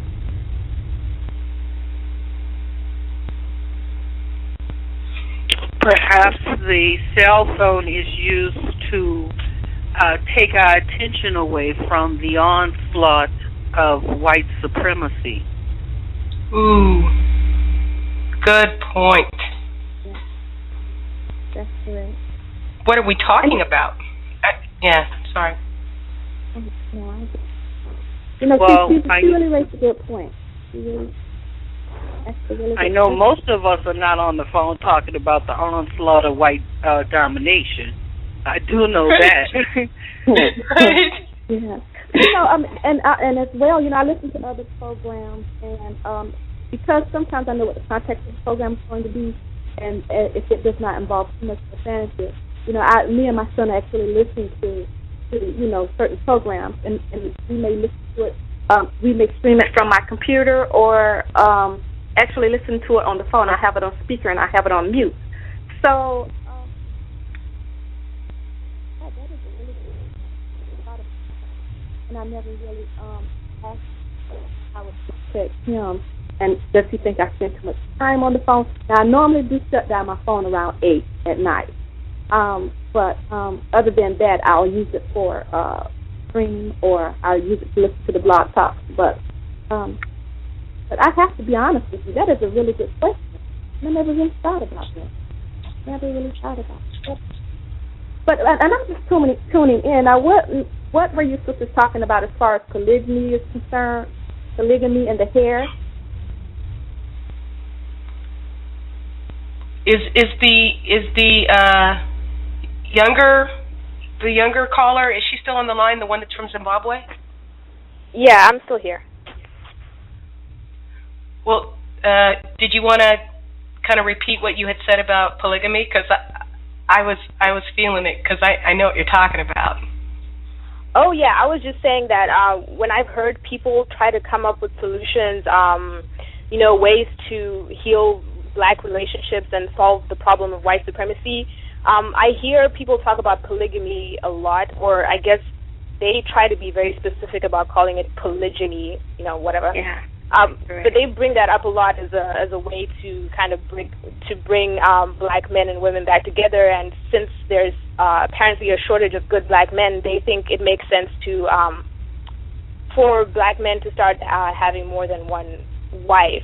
So when people on YouTube and in discussions realized that I was from Africa, they expected me to be all for polygyny and to sort of promote it as a solution. And I just that was just interesting for me, because from where I'm from, polygyny isn't very common at all. So, Okay, so commonality and familiarity with it aside, if you think about it as an option, I guess I have a couple of questions. Is for everybody, I guess, is if they think about it as an option for themselves, is it something you would consider, given the shortage of mateable black males, however you define it, meaning financial or just plain single and straight, what have you? That would be my first question, is would you consider that as an option? And I guess the second question is, if so, why? And if not, why not? I guess. If anybody wants to. I'll tell you straight out that I am adamantly opposed to it, but I want to hear what other people have to say. I mean, obviously, apparently somebody's doing it, or I don't know. I'm assuming some females are doing this thing, or else it wouldn't be becoming so common for black males to be promoting it. Well, first of all, I think one thing that we actually need to do is to try to change our concept of what is acceptable. Our Western way of thinking is more than likely to our detriment. I hear women say that there's a sort of black men. I may not believe that personally, but I think that may be one belief. Okay. To the children who, to the women who have fatherless children. You have men who are turning to homosexuality. You have men that are in prison. I mean, what other options are there? No one has a solution. So, I mean, this may be one option that, and it's individual choice, of course, but this is one option that may have to be considered. So I'm not too opposed to it. No, if that is what it's going to take to actually rebuild our communities and rebuild a nation as a whole, then I may not be in agreement with it for my own personal reasons. But I mean, that is an option, and no one else has an answer. What other answer is there? You have fatherless children. You have women with no husbands. I mean, it's a chaotic situation. What was your handle again? Sunchild. Say it again. I'm sorry. Sunchild 1. I gotcha. I'm sorry. Yeah. Okay. Well, thank you for offering that. This is Maroon Nanny. Yeah. I have a little input. First off, I've thought about this issue quite a bit.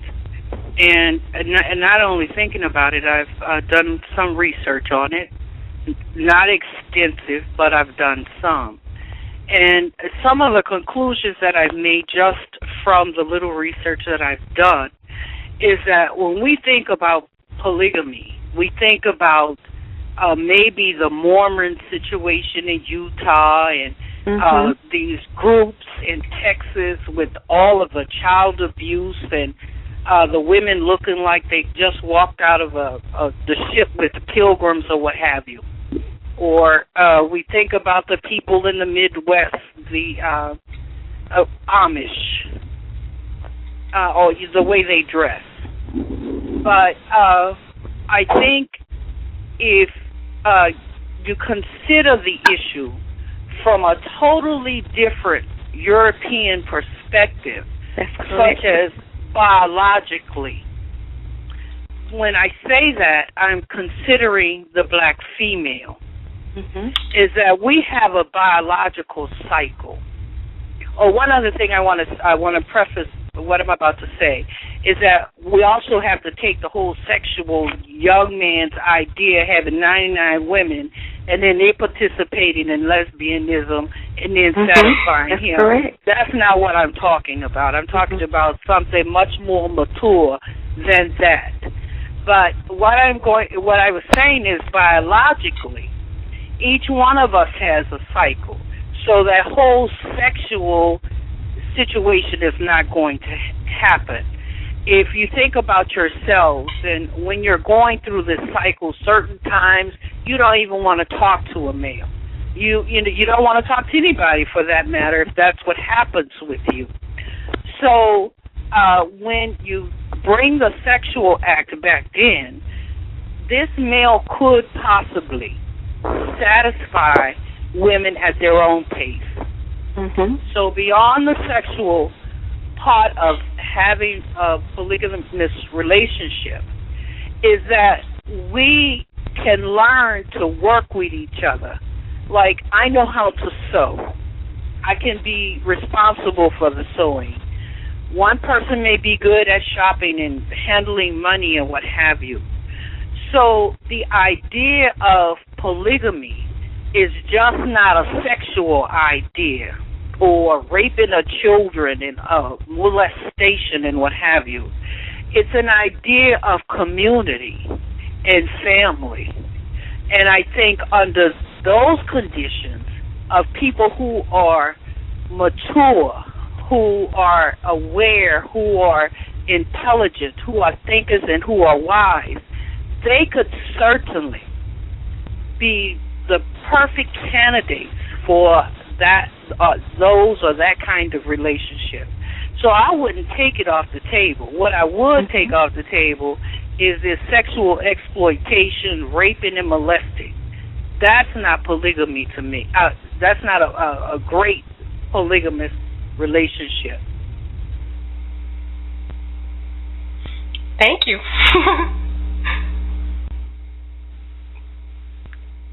Nobody else wants to weigh in?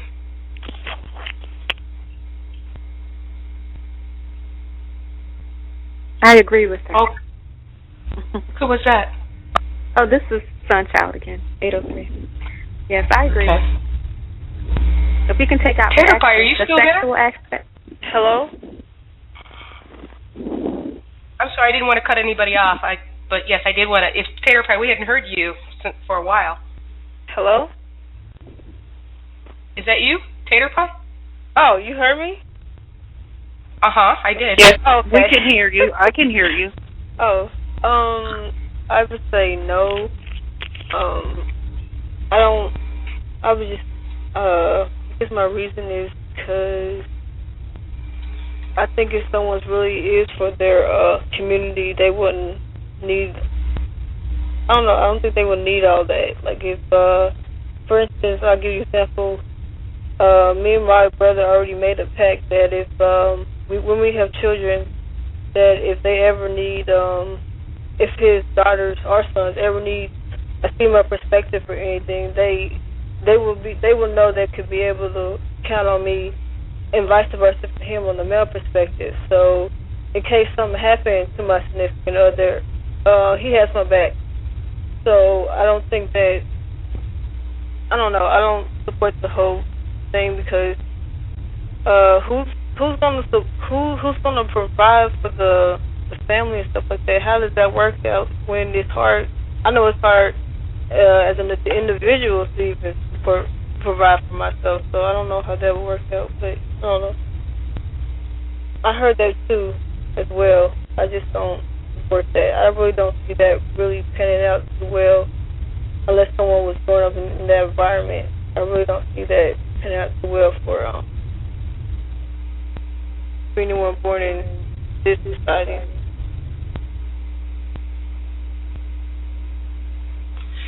So we got, I think there's Queen J, and then I've forgotten the 4 digits that identify the caller from Zimbabwe. But Meg, if you guys don't want to, women don't want to answer, it's surely your choice. But if you do, I'd like to hear it. Well, I'd like to pose a question. Why would white supremacists forbid polygamy? Who is that? Oh no, I was just. Okay.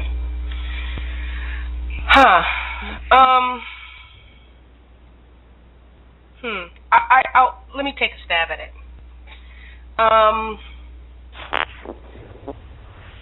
Well, I think that I guess I'm opposed to it on emotional grounds, but if I can say it, I'd say, emotional, logical grounds. And I guess it comes from me asking females who come from societies where it's practiced widely, and even some who have been in polygamous marriages, how they felt about it, and how the females that they knew who were also involved in it felt about it. And to a person, they all said that at first they said, oh, it's fine. And then I'd say, really? And then I would ask, like, more specific questions, like, well, did you love him? And those who said no didn't like it because they felt like they'd been exploited. And those that said yes, I'd say, well, how do you like having to divide your time like that with somebody that you love? And they would also, then they would say, well, no, of course, I don't like it, but what are you going to do? What are you going to do? That's how it is. So it's pretty much like the whole reason you get with someone is because, well, this is the whole reason. There's no more intense bonding than between a male and a female. It's a very intense bonding, and especially for the female. And so for these females, the idea of having to share that with another female was just very painful. And because of that, I think it's an unstable, in terms of how to base society on, I think it's an unstable relationship. It's like, people could tell, you could say that certain people were made for slavery or certain animals were made for pets, but if they weren't, it's a powder keg. It's not meant to be. So I really couldn't give an explanation other than I think it's against the nature of people to want to share the attention, to voluntarily share the attention of somebody with whom you're really intensely attracted to and connected to. But in terms of the answer of why the white supremacists would forbid it, in this case, I think it's a pretty smart and wise choice. I actually think that females are more into relationships than the males generally, so males generally just want access to sex, and there are some males who get who because they're alpha males by nature, they've just been given whatever those gifts are that attract many, many females, have much more access to sex than other males, and you can see that throughout the animal kingdom. And they may do it kind of on the sly, but they have a lot more access. I think monogamy, in the long run, actually benefits males much more than females, which is totally contrary to general wisdom. But most males are not alpha males. They're beta males, they're C males, they're D males, and they have a hard time getting access to sex. Pretty much the same males, if they had their way, they would have most of the females. And so I think monogamy, forbidding polygamy, is like spread the women around so that you have some cohesiveness and not so much fighting between white males. That's why I think they forbid it, so that white males won't be fighting each other.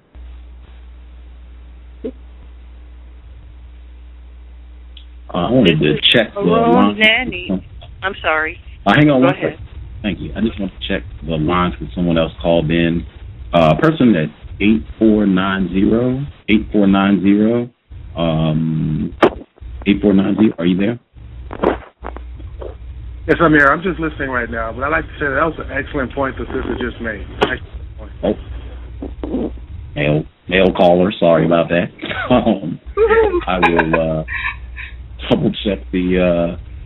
If you want to call in on the free conference call line, the number is 760-569-7676, and the code is 948656. If you want to call in at Blog Talk Radio, the number is 347-215-6071. And the females that are on the line, if you want to comment, because I know some of the folks said they just want to listen, and if you have changed your mind and decided you actually want to talk, press 1. The live stream is about to go out at Blog Talk Radio in about 3 minutes, so you might want to migrate to waronthehorizon.com if you want to continue listening on the internet, or you can call in to either of the numbers. So last time for the numbers, 347-215-6071. And then the other number is 760-569-7676, and the code is 948656. I am done. Thank you, ladies. This is Maru Nanny, and this is Cree. You mentioned the animal kingdom, and when you said that, I like to watch animals. I like to go to the zoo, and of course, the animals in the zoos in America, I think, are angry, to say the least, because they've been taken out of their natural habitats. But anyway, what I noticed, I think, with the lion or the cat family, there tends to be only one male and a number of females with the babies, the kids. So when I think of that, I think perhaps polygamy could work if the animal kingdom can do it. Why can't we? So am I mistaken about there being one male and a pack of lions or tigers or something? No, I think you're absolutely correct. And the only difference, and I think maybe this is the decisive difference, is that unlike lions and other creatures, the humanoid species, I do say oid because we're not humane yet, the humanoid species of, females of this species can have sex and be sexually excited 365 days of the year if he talks to you right, if everything else is right. So the potential for being dissatisfied as a person in terms of attention and sexuality is much greater. It's more of a domestic thing in terms of it's just taking care of just kind of the nuts and bolts of providing for the young and just taking care of daily existence for the other creatures because they are seasonal in their sexual habits. But that's not true for the quote-unquote human female. Is much of that behavior learned? The 365 days, if he talks to you right, smell good, walk right, talk right. Is that learned behavior? Maybe it is. I don't know. I'm sorry, I heard two people speaking. I just want to check the line because someone else called in. I just checked the line.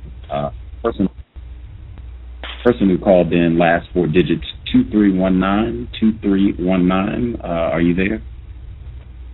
Oh, Leon, I was just listening in. I wanted to catch it. I didn't even know you were doing a show on black females. Wow. How you doing?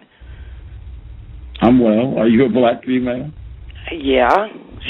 Did I call in the wrong show? No, you're good. We have a lot of males that have called in, so I'm just checking gender status and just the person back in the show.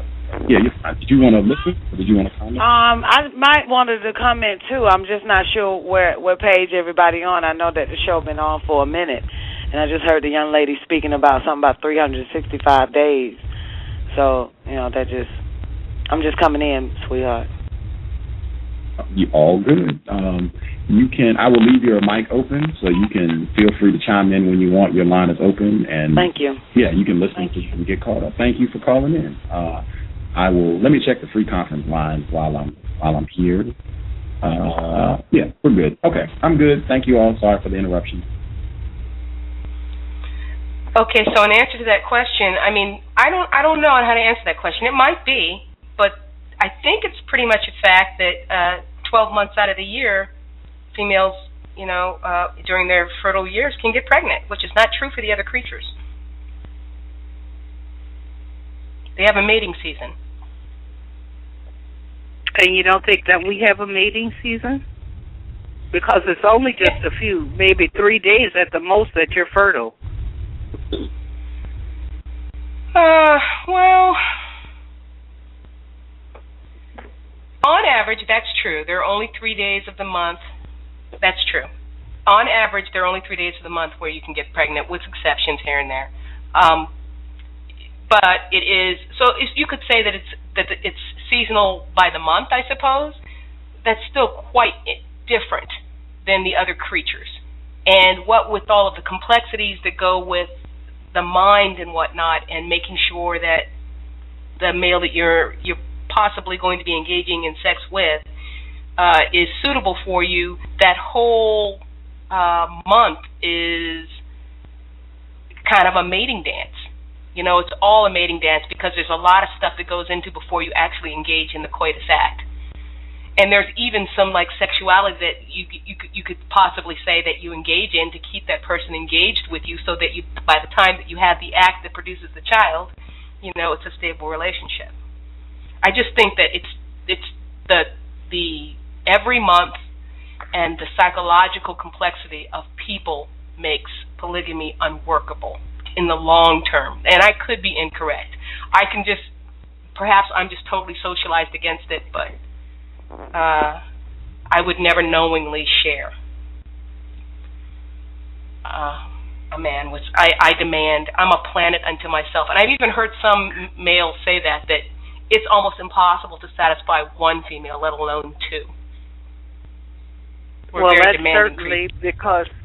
that's certainly true because of the mental conditions that we're in. And I think that we're so off balance with Earth that we kind of don't know what's good for us. Do you know what I mean? Could be. It could be. Well, I'm interested Yeah, I'm sorry. Go ahead. No, please. I'd like to hear what the lady wants to say that just came in. In regards to what? Well, you said you wanted to say something, but you didn't know what page we were on. So yeah, I get I mean, you wanted me to speak on the polygamy thing? Whatever you'd like. Well, whatever you'd like. What I want to talk about, let's see, the content of White Supremacy will offer a platform for an assembly of black females to exchange views on the system of white supremacy. Gus, you did it this time.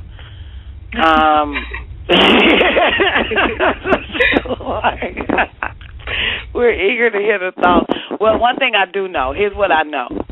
I know that there's a concentrated effort to get the black woman to hate the black man through the media castration of a lot of the black leaders, celebrities, athletes, judges, politicians, everything, and pastors, and just regular black men that we don't know about, probably hear about it on the news. But so I know that there is a concentrated effort to get the black woman to lose all respect, love, admiration for the black man. So that's my side on that.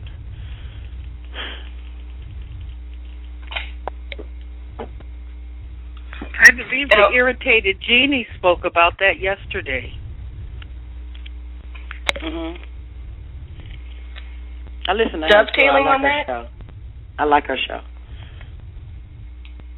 Yeah. Dovetailing on that, and then incorporating what the last caller just said, and then incorporating the previous question of how do we deal with this imbalance of the male-females. Well, you know, the black man has, he's been castrated real bad. And they only doing it because, the white man has this thing against black males, and that's called penis envy. So when we watch a lot of black men majorly through the media get castrated, it's all about sex. And one thing that the black woman have lost respect for, because they figure that every black man is so sexually active that he will have an affair on his wife or the woman that he's with, like he can't keep his you-know-what in his pants.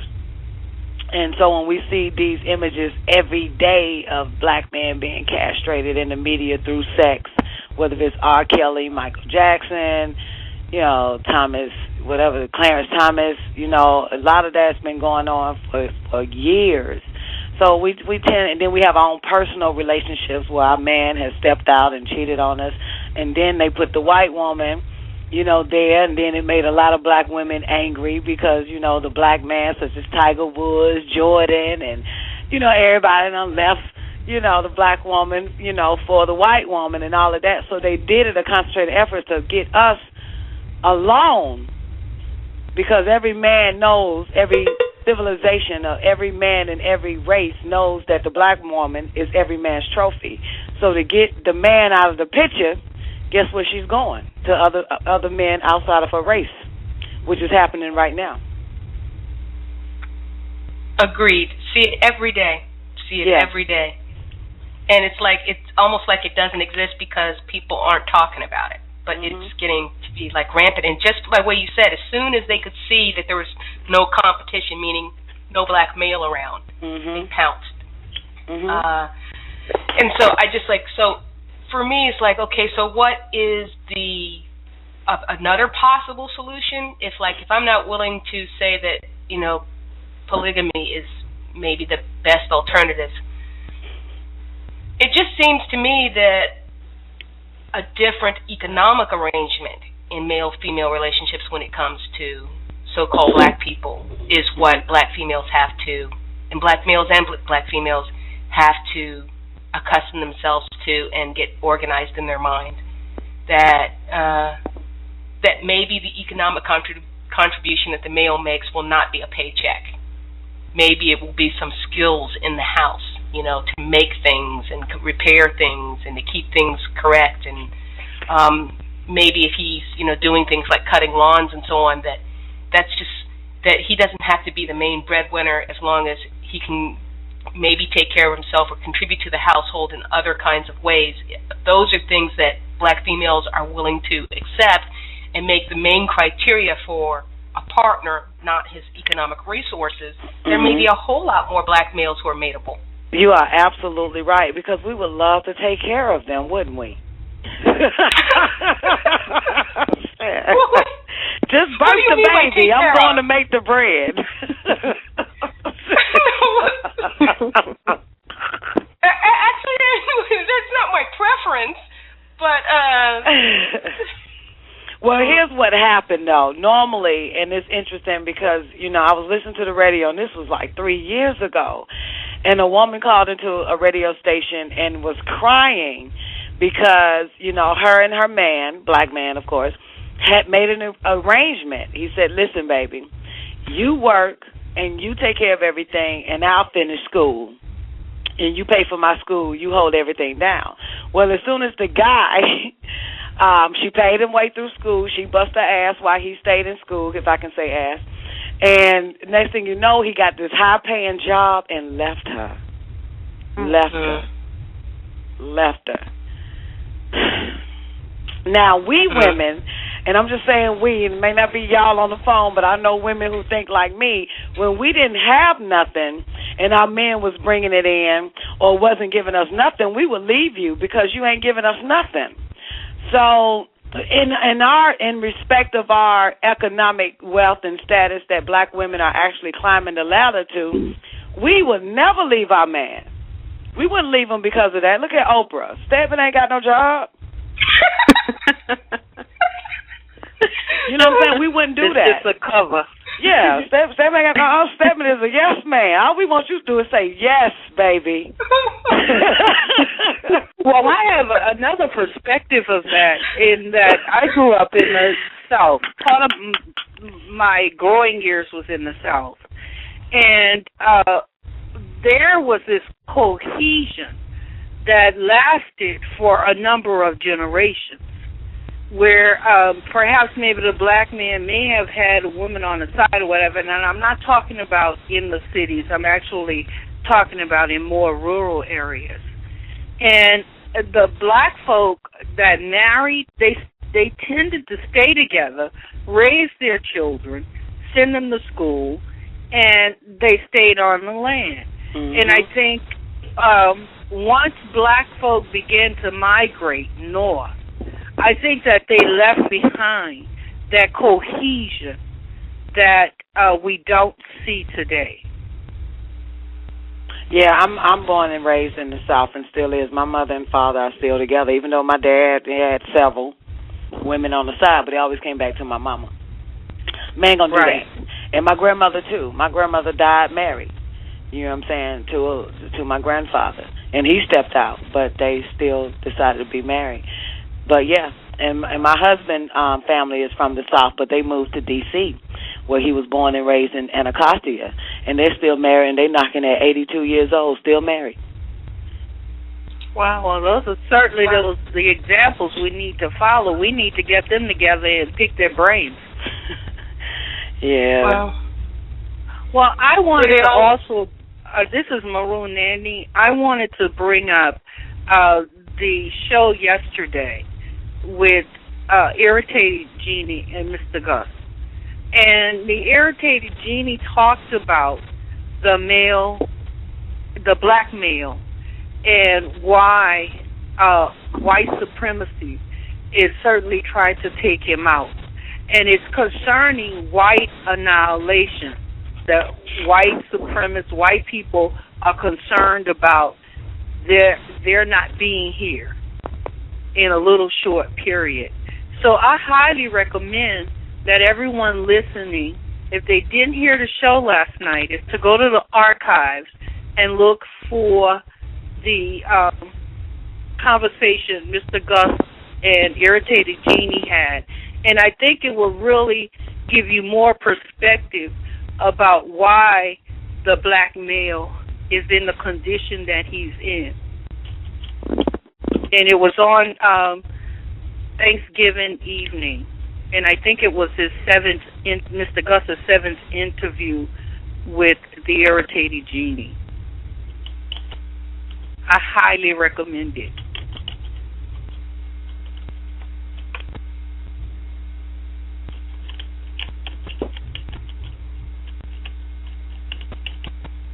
On the issue of I wanted to ask the most recent caller, the couples that you mentioned that are in your biological family, were they all tied to the land? Were they all kind of agricultural? Oh, certainly. Certainly. And my husband actually just visited the family's land in South Carolina. In regards to my grandmother's land, that was all taken by way of MLK when they wanted to integrate. So a lot of their businesses and all of that got washed away. Wow. Which made it hard for my mother, my grandfather, and my grandmother to actually manage the inheritance because there wasn't any. Oof. When you're talking about farms, that's like an ongoing time, labor, attention, intensive project. It's like each is tied to the farm and they're tied to each other through the farm. It's that project that they're tied to each other through. It's that third mediating thing. And how do we do that off the farm? Where we don't have that thing that we have to do in order to survive. And the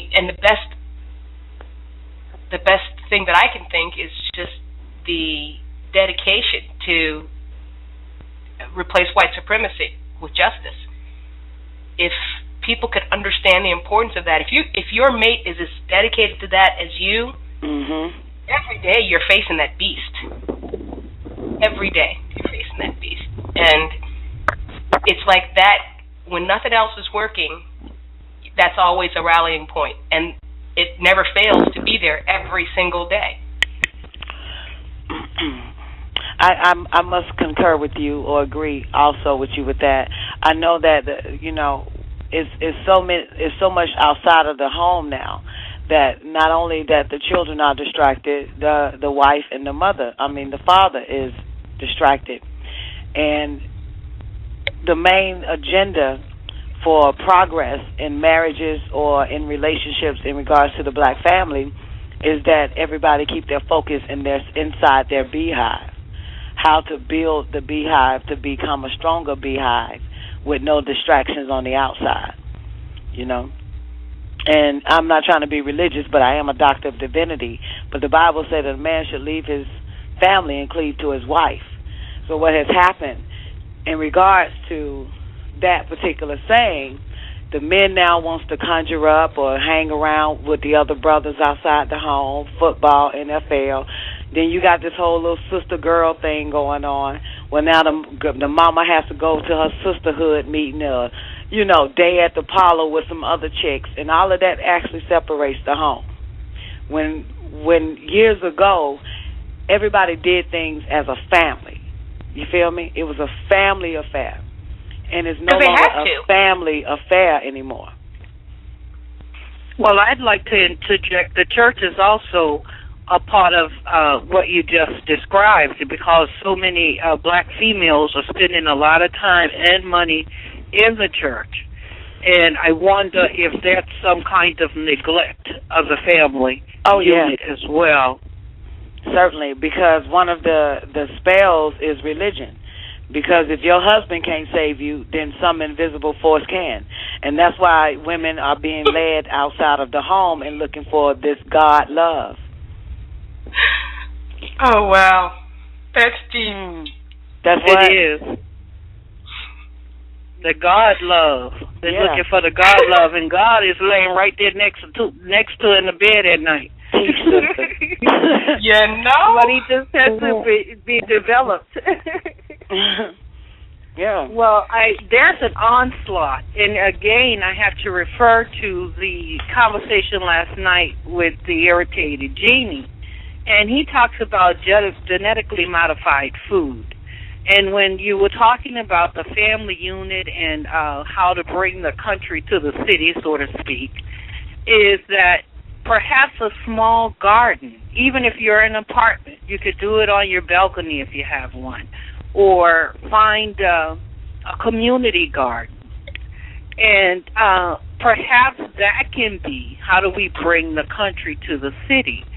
And one thing I highly recommend people do is take your shoes off sometime and walk through the grass. Mm-hmm. And you'll be amazed of the energy that flows through your body. Of course, you got to be particular about the grass these days. They've poisoned every darn thing. But I think that may be one of the solutions of bringing the country to the city. And that's interesting. It's just you say a small that garden. Because I live in the country. I said that's interesting you say that, because I left the city to actually live that way of life that you speak about. Yes. Yeah, we got everything growing in our backyard. And you need it because even the irritated genie, which is a big story, that GM, genetically modified food, there's even legislation that's going through government that won't allow you to have seeds or to have a vegetable garden. They're even making organic foods off limits. Right, and this is the reason why, because where your residential area is not zoned for agriculture. So when people are moving to major cities and striving to do agriculture, this is where you're going against their law, so to speak. So if you move into an agricultural country life, then it doesn't apply to you. See, I live in the rural areas where that's everything we do is homegrown. We got cows, we got goats, we got chickens. Wow. So when you live in those particular areas, it doesn't apply. But because y'all are in major cities is where the problem is, because it's not zoned for agriculture. Well, I agree with that, but I think there's a bigger picture, and it's concerning white supremacy. It's the control of the food supply. Then you can control the people. And I think that's what this Monsanto GMO foods is about. It's about controlling the food supply, because they're now this onslaught of the eugenics is to wipe black folk off the face of the earth. Okay, so then let me ask you a question. Did the white supremacy control you to move into a major city? Yes. Well, then in that case, your answer is right on the last statement then. So I'll leave it alone. Okay. And the reason why I say that is because I was born in the city. And I even have lived in very small towns. So I have had the best of both of those worlds. So I understand it very well. But see, there's a bigger issue, like I said, is that they are controlling the food supply, and it has an effect on us. We're talking about white supremacy. And some black folk in rural areas have been lucky that their farms haven't been bought out yet by Monsanto, and that they don't have GMO seeds in the ground. So that's why I said if you're going to do something, you have to do it on a small scale if you're bringing the country to the city. That's true. That's, but you still got to remember that, wherever you stand, you have to know your zoning. You have to know exactly what it's on for. And if you got them old sick neighbors that read the news every time and they smell your cabbage growing next door, they going to call somebody on you. Because they just can't stand natural way of living. Well, Detroit has considered, and it's been a lot of talk within the last year and a half or two since their economy, their whole government, their whole city has collapsed.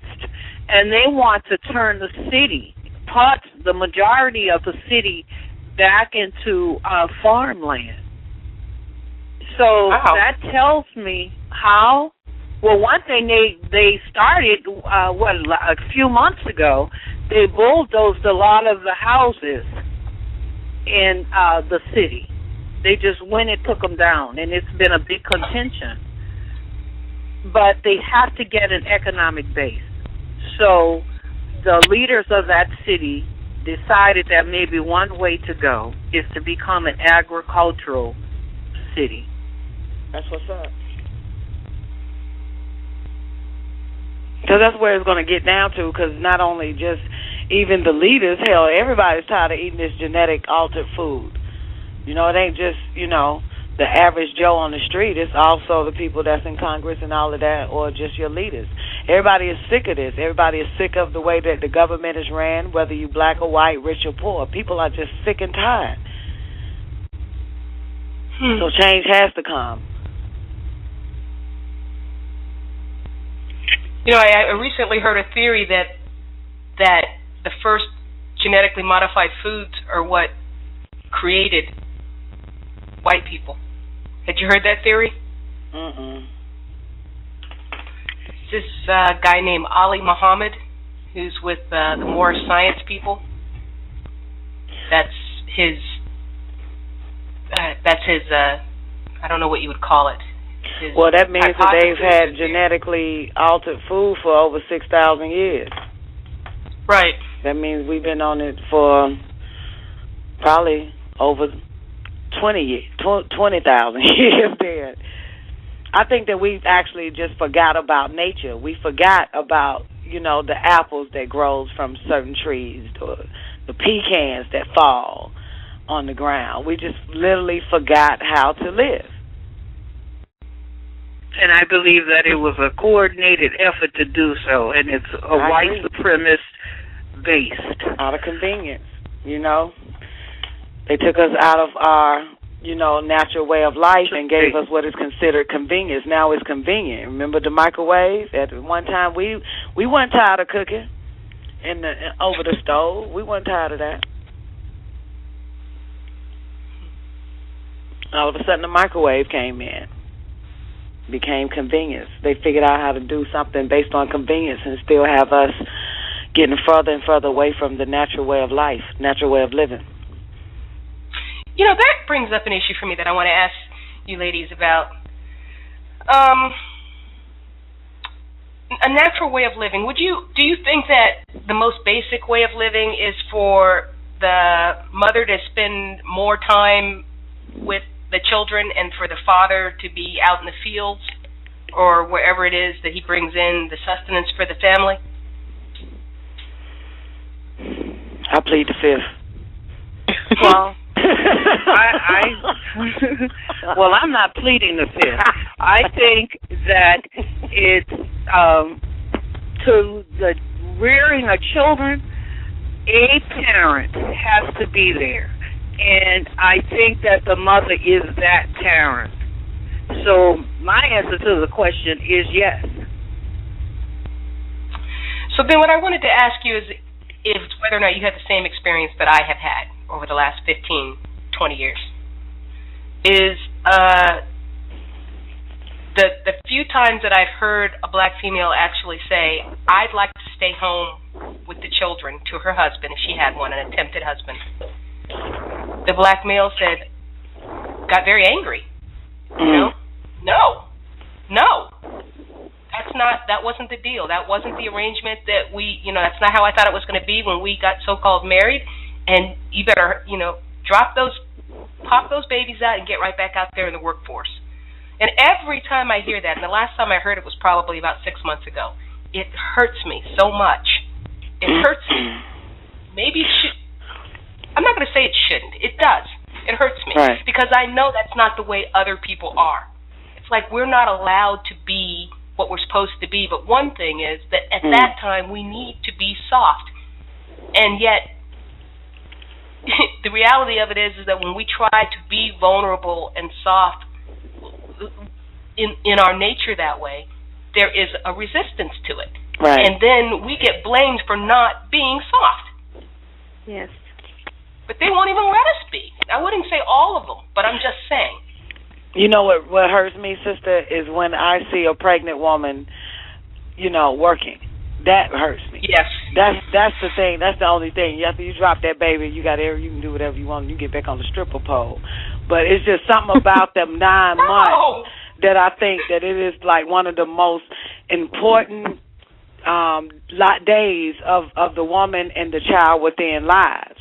That's her important. I mean, all she needs to do is care for that baby, not be, trying to clock in and go to work and take maternity leave and all that other stuff.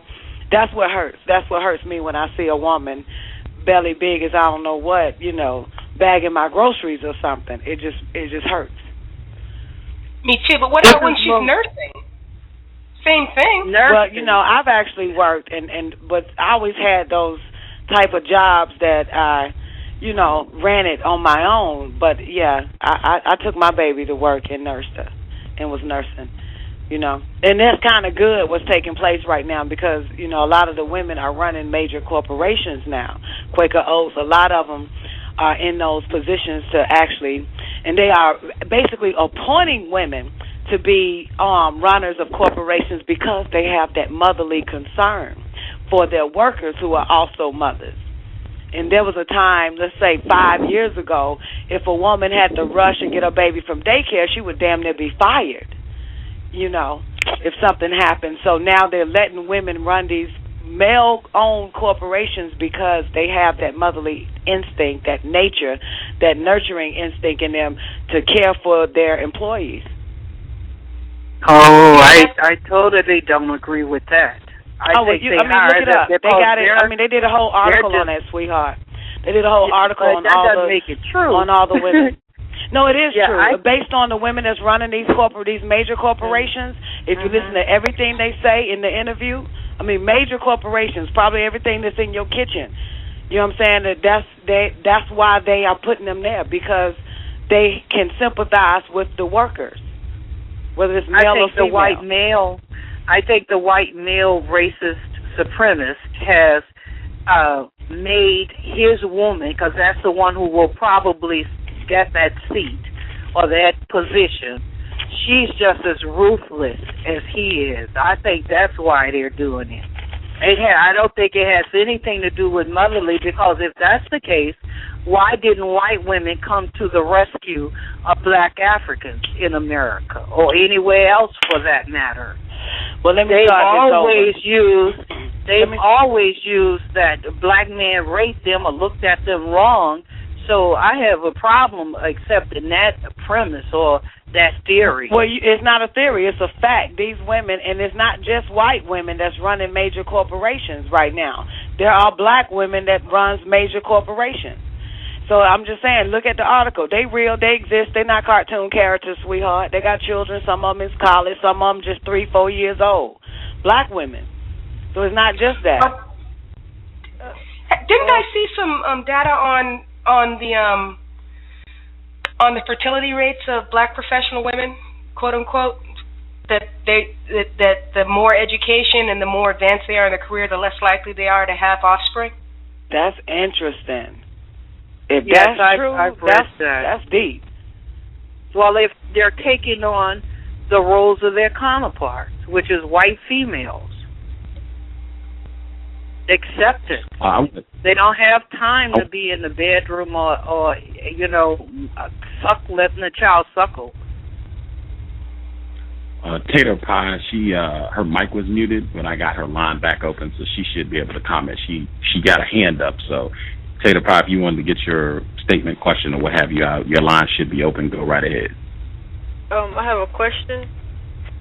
How do a non-white female, black female, raise a healthy, emotional, and self-confident non-white child/children while racism still exists?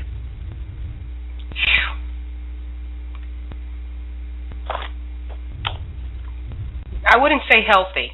The healthiest that they can be under these conditions. Mhm. Let's see. I don't think I could put them in the priority for me, but I do have some things that are absolute must. One, have no television in your house whatsoever. Be very, very careful about the types of books and magazines that you bring into the house. Be very, very careful about the types of videos that you show on your computer. The subliminal programming is the stuff that you can't control. I agree with Francis Welsing. Try to wait until you can be as financially secure as you can be under the system. If you can, try to wait till you're 30, and so you have all of those shakes out of you so you can have a very quiet lap so that they don't have dependency deprivation. The father should be 35 or over for the same reason, so that he's a settled, firm hand, nurturing and strong hand. Make sure that you try to feed them non-genetically modified foods. Let's see. Teach them about white supremacy as much as you can, from as much as they can understand at their level, as early as they can. And see, I know I had another one, but I can't remember what it is. I guess it's time for the other people now. Don't put chemicals in their hair. Do you have babies? They will never do that. The lady that answered the question, do you have children? Young children? I do. No, I don't. What's their ages? She's now 17. Okay, you taught her that? Everything that you told Yes. the young lady on the phone? We did not have a television for from the time she was about 10 to 17. Okay, what about instilling the white supremacy into her? Did you do that? No, absolutely, absolutely. Yeah, she knows. Oh, you did it? Oh, yeah. Okay. Is your daughter in public school or homeschool or private tutoring? She went to public school. And it could be a problem here and there because every once in a while she would say the word white supremacist at school with white teachers and so on. And so it took a little while for her to learn what she could say when, but I didn't really have to tell her that. She kind of figured out how powerful white people were than herself and kind of knew you couldn't say white around white people. Okay. She'll be graduating this year or next year? When she's coming out? She actually graduated last year. Oh, okay. She in college now? Training, yeah. Oh, okay, great. What's her major? What she's doing? You know what? At this point, I think I'm going to stop answering those. I don't want to be rude, but it's just for privacy reasons. I think I have to stop answering those questions. I understand because let me tell you why I asked you those questions. Because and I'm not going at you. I just want to let you know because the young lady that asked the question and you gave her those answers, it has to be productive not only for her if she's going to take that advice, but you also have to be able to show that it assisted your child and that she still is accomplishing greater things with that mentality, or without having a TV, or with still the white supremacy thing. That's why I asked that, because I think it's important when people are asking certain questions, and for someone that can speak on, let's say, success, and say, this is what we did teach our children, and this is how successful they become at it. I think that is important for the young lady that actually called in and asked that question. No, I totally agree with you. I just there's some qualified circumstances here that make the answers kind of touchy, but I understand. It was productive. Yeah, I understand. Yeah. I'd like to comment as, a young person. This is 7673. I think it's very important for parents to be honest about what kind of opportunities are available to black children under a system of racism and white supremacy, because in my case, growing up, my parents just told me you can be anything you want. All you have to do is work hard. And that's true to an extent, but under a system of racism and white supremacy, I do believe that even if you do work hard, a lot of times you encounter very unfair treatment that gets in the way of you being whatever you want to be. And someone said fair, I think. Pardon? Did you just say fair, unfair treatment? Yes. Oh, it's not a hallmark for cows now, so I try to point that out when people use that term on the show, and hopefully we will discontinue associating the term fair with correctness, justice, accuracy, liberalism. Yeah. So okay, I'll hush now. Nope. Yeah, I was just saying that sometimes even when you do work hard and you do your best, you encounter some unjust treatment that gets in the way of you just being whatever you want to be. And if you don't understand that there's a system in place that's causing that to happen, it can have some detrimental effects on your self-esteem, because it's easy to blame yourself and say, well, maybe I didn't work hard enough. And I think maybe that's important to talk about. Agreed. Yeah, I also agree. One thing I learned is that it doesn't even matter how unfair the treatment is. Do we give up or do we keep going? Unjust treatment? Did I say unfair? I'm sorry. I swear I thought I said unjust. I'm sorry. But unjust treatment. Thank you for the correction. You know what I'm saying? Do we give up or do we keep going? That's what I teach my daughters. That's what I teach my son. I don't care what they tell you. They can tell you no. You beat them at the word no.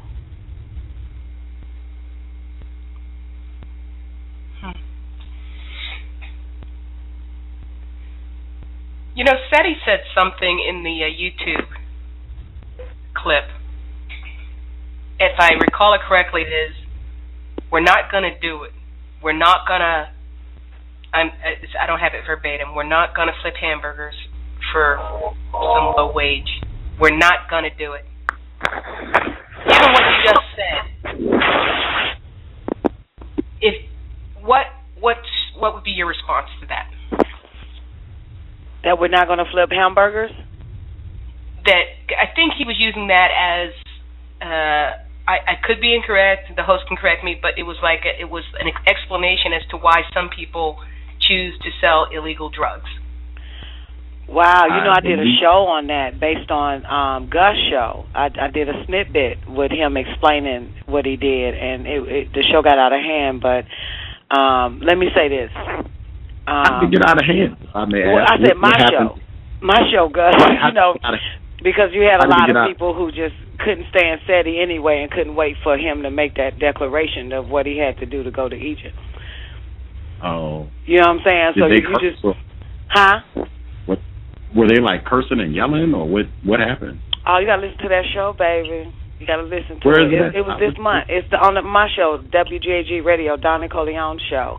It says SETI, something. I forgot the name of it. But it got SETI in it. But, I'll tag you in it if you need me to. Okay. Thank you. I appreciate it. Mm-hmm. But I actually put it on SETI's page, too, his Facebook page, let them know what, But I just had to have it back. But let me say this. We can do anything we want to do because we was given the will. Now, it's certain things that I won't do. And there's certain things that I taught my daughters and my son not to do. You understand? So, you know, but everybody have the will to do whatever it takes. You got to do whatever it takes to get something done. You got to get it done. It doesn't make it right. It doesn't make it wrong as long as that person accomplished what they needed to accomplish is what I'm saying. Because even if we look at the flipping the burgers things, there are people who flip burgers. And there are people who own burger joints from flipping burgers. So it depends on where they want to go in life. You know what I'm saying? I think that, you know, I flipped enough burgers that I think I'm ready to sell a few out my house. You know, I don't see nothing wrong with doing anything on this planet. As long as it's legit, or if it's illegitimate and you got, you know, you didn't get caught from it, then just don't do it again. But I back Seti on that because he was actually speaking to what is considered those that were in the game of slanging, you know what I'm saying, or dealing. It had nothing to do with us. So I backed him on that because I know what that feels like to speak to those that you can, you know, that you can get them, because you can reform certain type of people. If you can reform them, it's by saying that you've done it, then, yeah, reform them. Teach them how to get out of the game. Teach them how to get out of it. So I applaud Seti on that. Because now he has a conversation he can tell the young boys that's the young boys in the trap. Okay. This is Maroon Nanny again, and this is my final question because I've got to go. I was ironing, but I wanted to join the conversation, so I got to put my ironing away. But the irritated genie's position is that all white folk have to be eliminated. So from the black female's perspective, how does that sit with you? Because it does mean killing somebody. Or the son to do it. Okay, I'm sorry. Yeah, well, I feel you on that. But that's certainly not where he's coming from. Who, the black genie? But have irritated genie, yeah. Have you heard him state that? You know what? The whole time, you know, I've never heard him say that. That's interesting.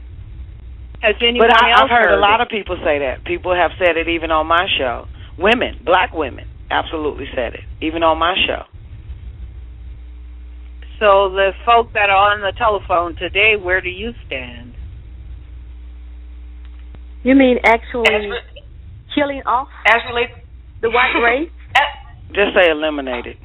Eliminate. Okay. Thank you. Thank you, because I do want to be able to get up in the morning and breathe it. Yes. Eliminate it completely. That's the only way that we will be able to arise from what I understand he said.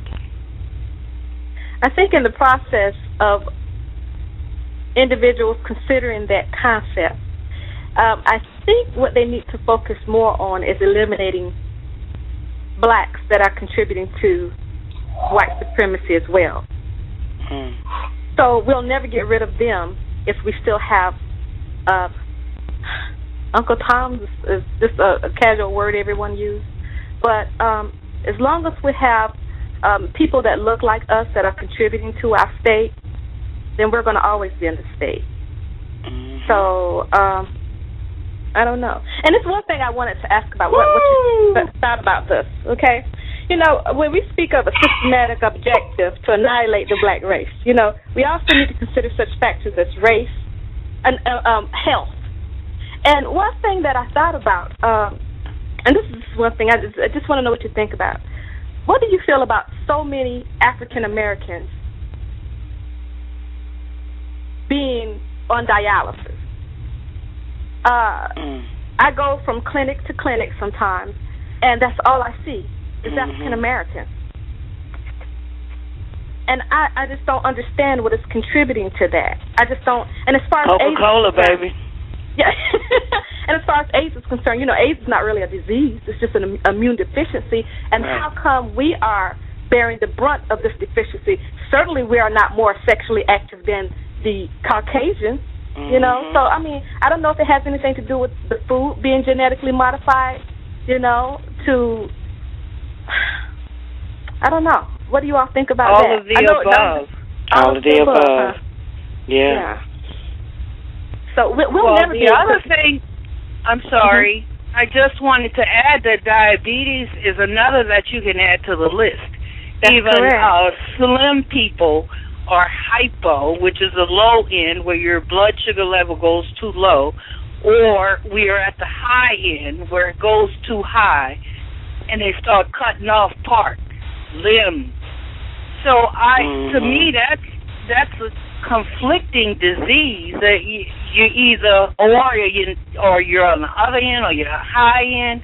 So I think that's a concerted effort as well. And to answer your question, getting us coming or going. I'm sorry. Go ahead. Okay. And to answer your question, you know, if and we are going to have to give up. If that is what our objective is, to rid ourselves of the white race, then a lot of you people, and myself as well, are going to have to give up family as well.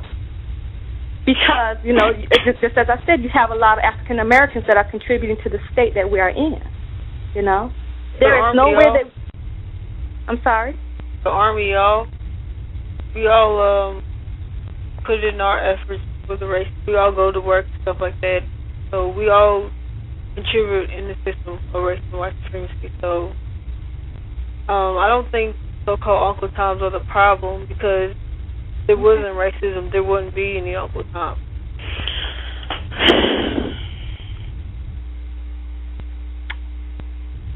Well, I kind of disagree with that, but, you know, that's your opinion. The racists could always buy some more non-white people. They could always do that. I'm sorry, sister, what did you say? The racists could always buy more non-white people. They control the resources, but they could always make more Uncle Toms.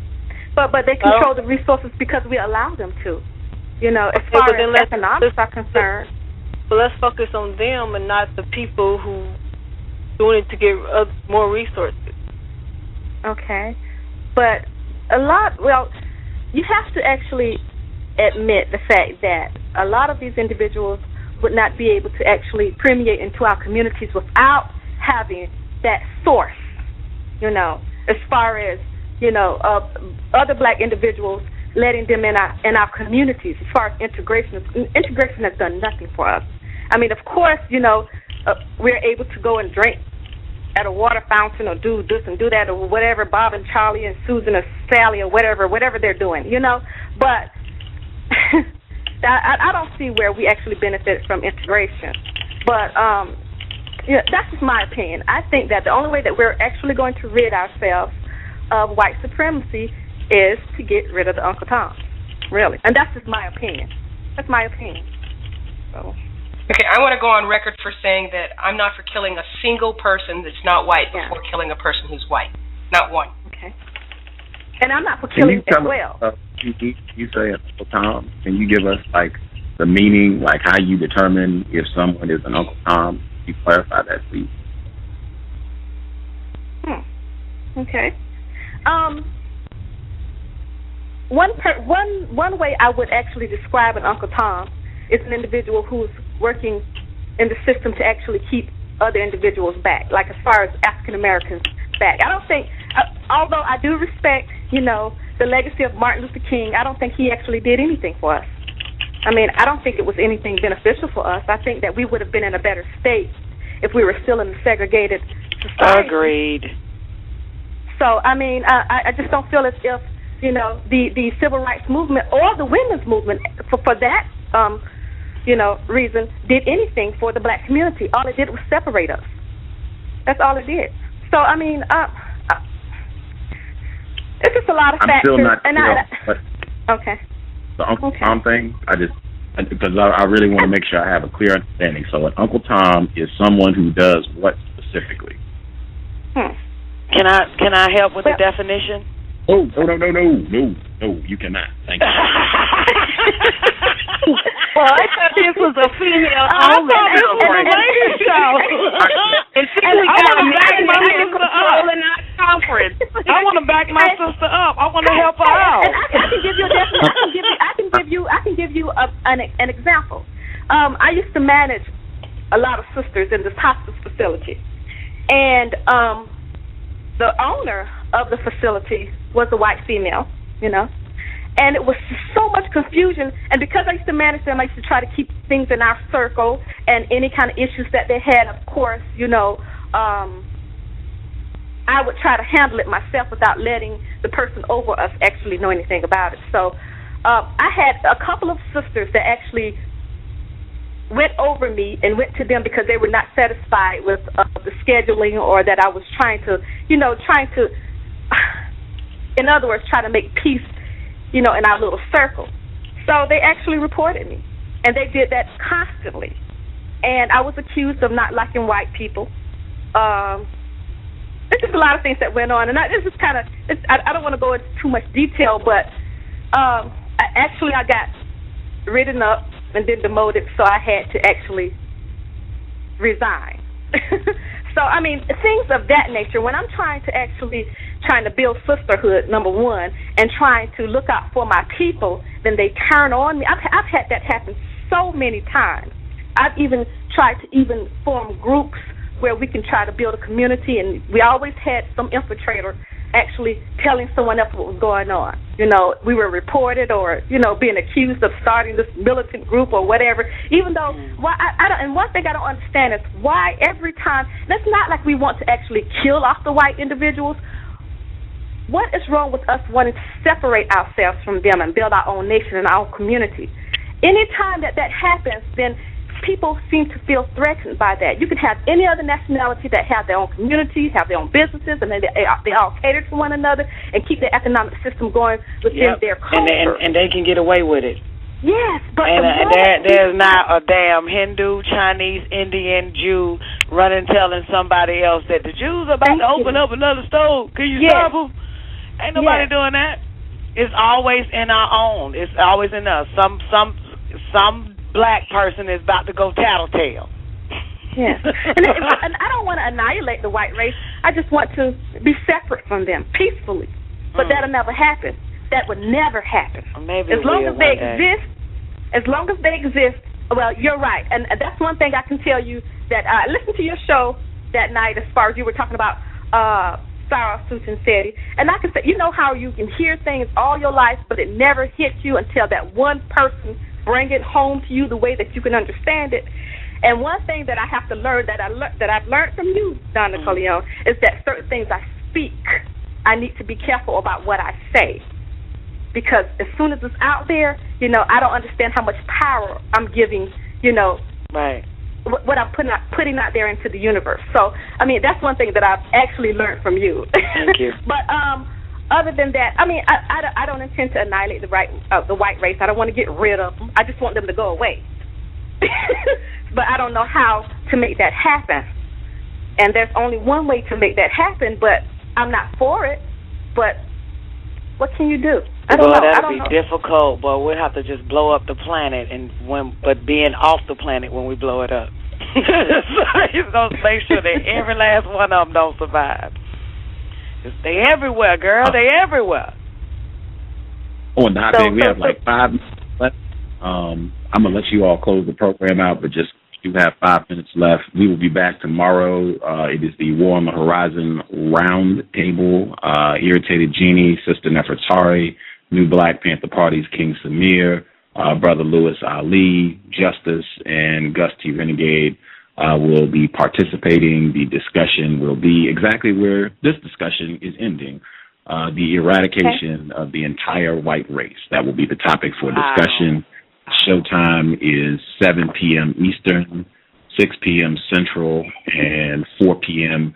Pacific. But that is the topic. You can call in, ask questions, share your views, but that's what the group will be discussing tomorrow. It will simulcast live at waronthehorizon.com, so you all can tune in tomorrow. That would be Saturday, November 27th, and check out the dialogue. I have thoroughly enjoyed hearing from the black females, and I do want to make sure I state for the record, I'm still not very clear on what an Uncle Tom does specifically. I got an example, and an example is not quite a definition. So maybe you can call in tomorrow and give us a clean definition. But this will be my last comment, I suspect that could be evidence of victimization, our unwillingness to kill white people and a willingness to kill black people. I highly suspect that could be part of the programming of racist white supremacy, but I could be correct. That'll found a word and you are correct. Replace Jeff.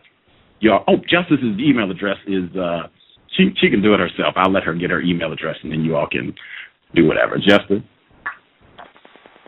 Justice.asap@yahoo.com.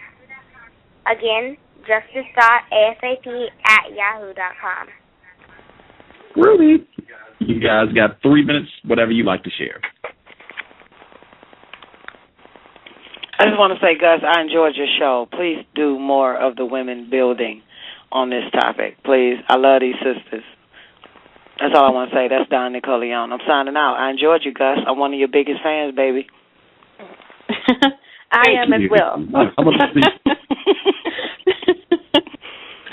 Thank you, Gus. This is Queen J. I'm glad I did call in, and I'm glad you forced me to talk what I wanted to or not. I really did enjoy it. And I plan on listening in tomorrow night. Okay. And thank you, ladies. Good night, ladies. I'm going to say good night. Good night. Good night, everyone. Good night. Good night. This is Maroon Nania signing off. Thank you, Mr. Gus, and stay dry. I know you've gone from snow to rain, usual Seattle weather. I'm trying my best. At least it's not 9 degrees anymore. I'm ecstatic about that.